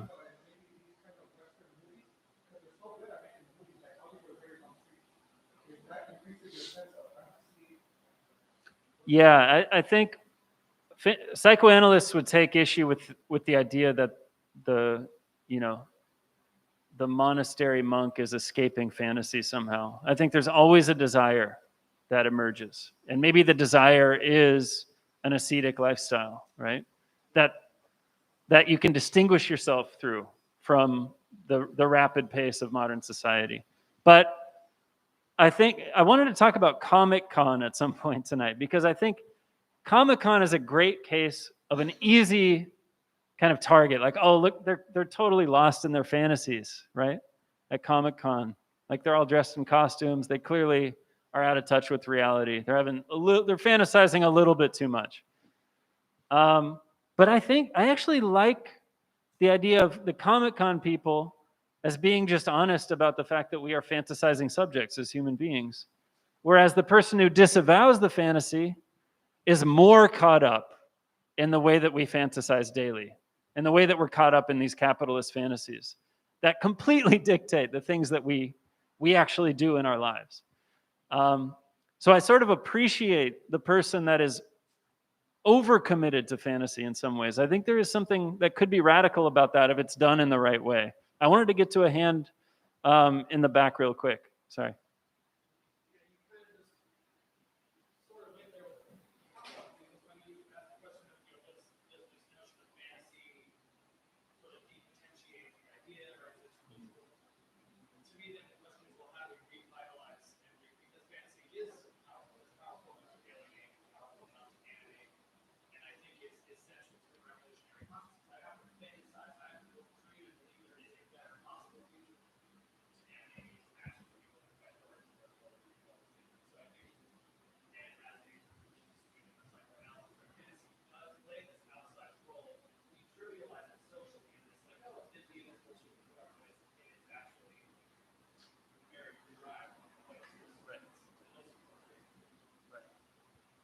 Yeah, absolutely.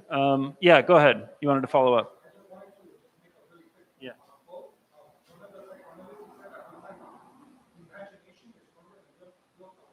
Uh-huh.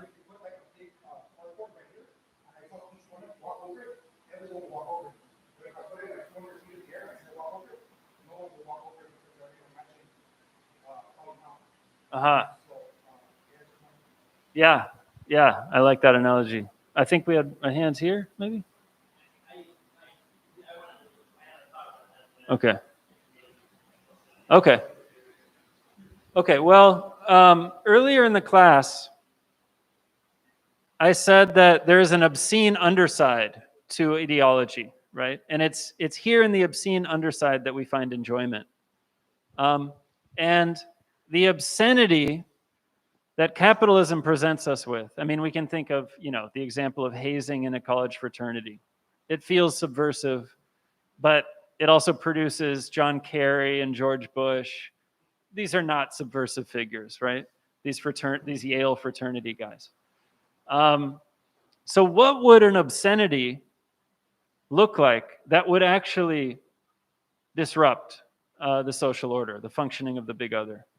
Because to me, I think one of the projects for us is to think of an obscenity, if we can put it in those terms, that would disturb the big other properly, right? So what would such an obscenity be? How could we think of a political project that would be obscene in the proper sense, in the radical sense? Yeah, here I have you, and then one more over here. Okay, go ahead. Well-organized activist movement, like with direct action, like the Black Panthers, for example. Yeah. Okay. Yeah, an organized working class. Yeah, for sure. Yeah, go ahead.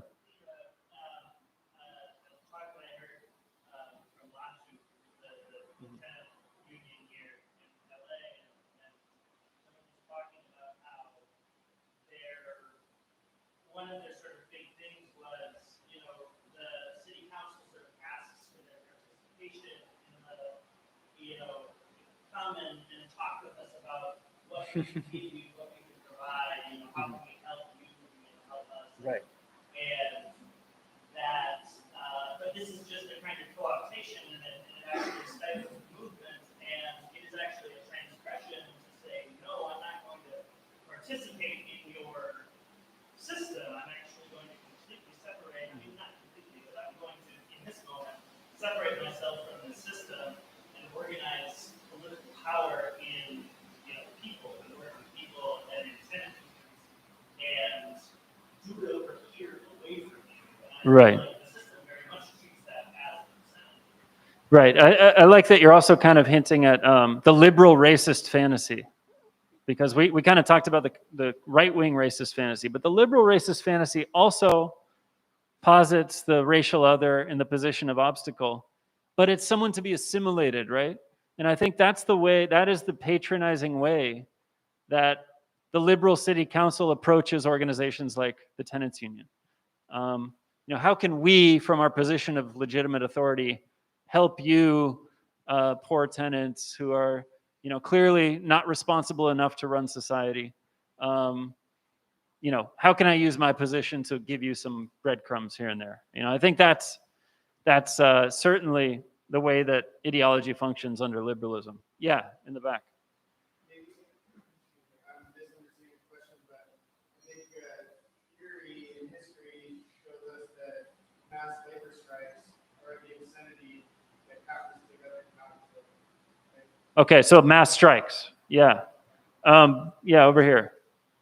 I think that at some level, like the dominant American myth itself was able to, America was able to absolve itself from slavery by pretending that the Civil War was our punishment for that or something. Like they did nothing very much put that out there. Like this was a bad, horrible war with so many people that were separate from our ugly past. But like obviously there was no actual action taken to reckon with the fact that there was a slave colony or anything. Like I was thinking about how like there was no equivalent to the Civil War for the indigenous genocide here. There was nothing that let America absolve itself of that. It could only be ignored. It could only be repressed. And if there was, like, if someone was to admit it, like a politician, a beloved liberal, if Obama was to, like, admit out front, like, the entire existence of this country is illegitimate, then everything else crumbles around it. And that's, like, a kind of, like, to me, like, functionally taboo, like, literally unspeakable. America cannot exist and admit how Right.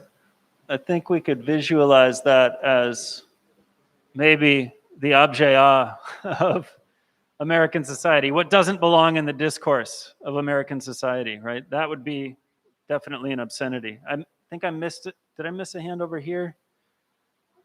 Yeah. Okay. Go ahead. Yeah. I'm just struggling with the question. Can you restate what obscenity means in this context? Yeah. So in a capitalist, did you want to address that? Okay. Okay. So in a conservative fantasy, there is often an obscenity around our entanglement with the obstacle. We have to go above and beyond to address the threat of the obstacle. But what we lose in the capitalist fantasy is the fact that this is absolutely avowed by capitalism. This is an obscenity that it can totally absorb. But what would an obscenity? What could we introduce that would totally disturb the capitalist fantasy? In other words, yeah, please. I was going to say, a lot of people were talking about like labor strikes and organized working class, things like that. And I think absolutely those are the shocks right, to the system that ultimately can threaten to abuse the system or totally abuse the system. I was going to say though, to add to that, because I agree with that, to add to it, I think the spectacle or the image of an organized movement, an organized working class that also enjoys life, like not only fights back and resists, but celebrates, and even a little obscenely sometimes, or in their own way, in our own way, even kind of making a life a little bit outside of capitalist commodity enjoyment. And I guess threatening them with a good time. Yeah, I like that. Yeah, it would undermine this austerity that we're supposed to adhere to. Yeah. Right. I like that one. I think I had a hand. Was it just here? Okay, yeah. Okay, not paying your taxes. There is kind of a conservative anti-tax movement, though, isn't there? And yeah, so I think if it's done in the right way, that kind of thing. Yeah, organizing a total non-participation in like some of the rituals that define our society, I think, could be powerful. Yeah. For an economy that is isolationist and like communist or socialist, like Cuba or many of the other economies that the United States has actively worked to dismantle, because that's an insanity that we can't have the other parts of the third world see, because it would challenge this belief that submission to power of the United States and Western hegemony, that there's an alternative. Yeah, I like that. Organize a socialist economy. That would be obscene in the context of capitalism. Yeah, Brad, and then hand in the back.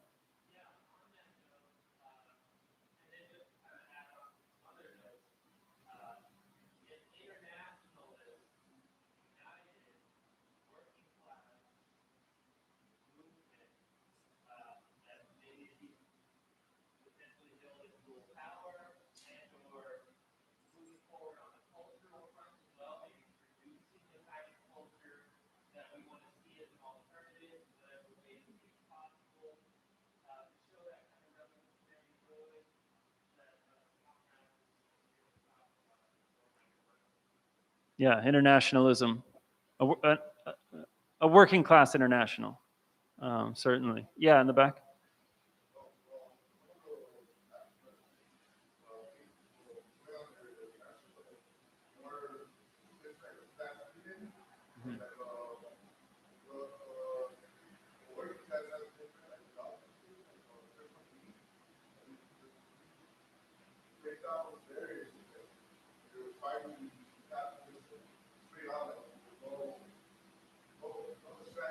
No personal baggage. Yeah, I like that.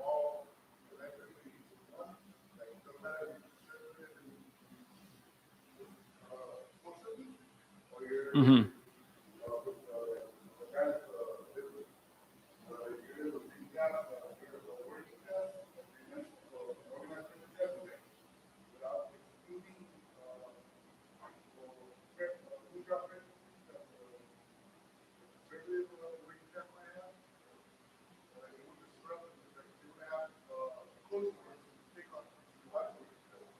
Yeah, I like that. I think we'll finish with Nico here. I just want to push back a little bit. I feel like in some ways those can actually be put into like our current capitalist fantasy. Even the idea of people enjoying themselves actually becomes this bit like proliferation, racist imaginary of how dare they enjoy themselves. They're supposed to be oppressed, and then that repeats the sort of cycle. I think too.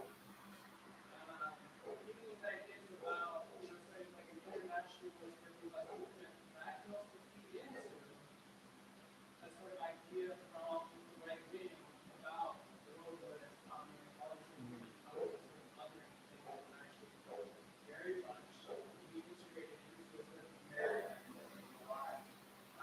And I guess that's a little maybe like rooted to this pushback on them, but I would say that they don't have necessarily anything for it, but the one that actually came to mind was when the third precinct in Minneapolis was burned down. A majority of Americans approved it. And going back to what Freud was about phenomena, about violence, of this like cleansing act that gives people like confidence. And I think that some aspect of liberty has to do with violence. Especially violence that is wielded by people that are not supposed to be able to get away with violence or use violence to actually achieve power only on this sort of rational grounds. Yeah, I want to follow up on that idea of what the poor are and are not allowed to do. So I think an obscenity that could really disturb the big other, the capitalist big other, is simply the idea that the poor can govern. And not just govern themselves in communes or workplace co-ops or even in tenants unions or trade unions, but that can actually govern all of society, right? That the poor as a class are a legitimate authority for how all of society should be governed. And I think that really is an obscenity that capitalism can't absorb. That's an idea that can't really circulate very far without meeting quite a lot of resistance. And I want to bring this back to actually, Magdaleno gave a good talk on Hegel a few weeks ago. And in that talk, there's a very important idea that the universal can never express itself except as a particular, right? So a universal notion can never manifest itself in the real world except as a particular kind of, I think a psychoanalyst would say, as a symptom. And I think one of the things that we on the left are not always good at is accepting this logic of the symptom, that whatever we do is always going to express itself as a symptom, as the outcome, as a compromised formation, as the outcome of a clash of forces. And I think that this dictatorship of the proletariat, this notion that the poor can govern, always expresses itself as a symptom in one form or another. And the symptom is often ugly, okay? But I think we need to embrace the symptom, kind of, as Marxists. We need to embrace the symptom as our own, and not allow our symptoms to go undiagnosed, okay? If you can follow the analogy there. And so this is something that I think the capitalist big other could not absorb. That we accept that not only can the poor govern, but this government will be imperfect. It will not be the universal purity that we're expected to be. It's going to be messy. There's going to be some enjoyment. It's going to be obscene. And it's going to be ours, right? It's going to be our project. Yeah, take a hand in the back.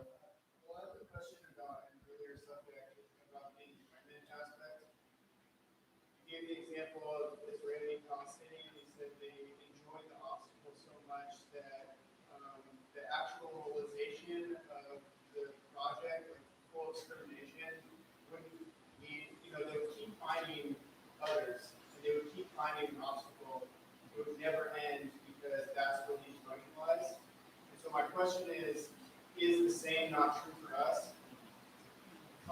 Absolutely. Yeah. Like, is there a possibility that we enjoy that other so much that we won't ever get past that and like think in a different way or Right. organize around it, because that's where our enjoyment is. Right. You know? Excellent question. And unfortunately, I think I'm going to finish on this because we are getting past time. But yes, but we should remember where the obstacle comes from, right? The obstacle is produced by the failure of the big other itself. The obstacle is a manifestation of the failure of society to be fully identical with itself, would be one way to put it. And I think that if we were building a proletarian state, we would have to take responsibility for the failures of our state. And that would involve kind of an endless project of quilting into meaning what our state will be, with all the limitless obstacles that we ourselves will produce out of that project. So it's an act of responsibility where we can't just offshore, okay, this is the immigrant, this is the big capitalists are screwing us over. No, we are the ones making the state. The state is fundamentally not without obstacles because it's a messy project with millions of people involved in it. And it's on us to incorporate these obstacles into the furtherance of the production of this political project. So it is us who quilt into meaning and take responsibility for the big other. We can't assign some rational external authority as the one responsible for this. So I think that's the idea I kind of wanted to get across as what I think we can use psychoanalysis for, theoretically, when we start engaging in our political projects as Marxists. Okay. Thank you, everyone, for coming. Excellent discussion. Appreciate it. I think we have one announcement. And the announcement is, do you want to announce this event? Yeah.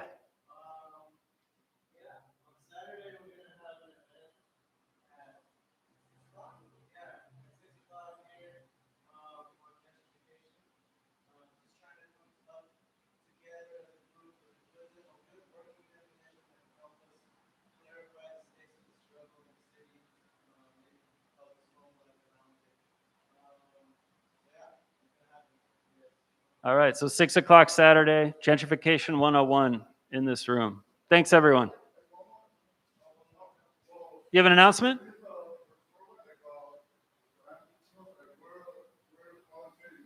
Oh, nice, yeah. Oh, okay.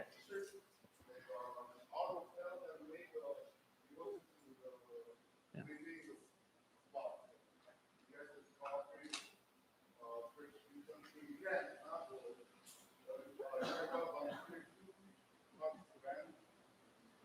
I always forget to do this. Yeah, please buy stuff. There's a lot of stuff to buy. Donate money if you can. We're all working as volunteers here. Appreciate that, Ishmael. Okay.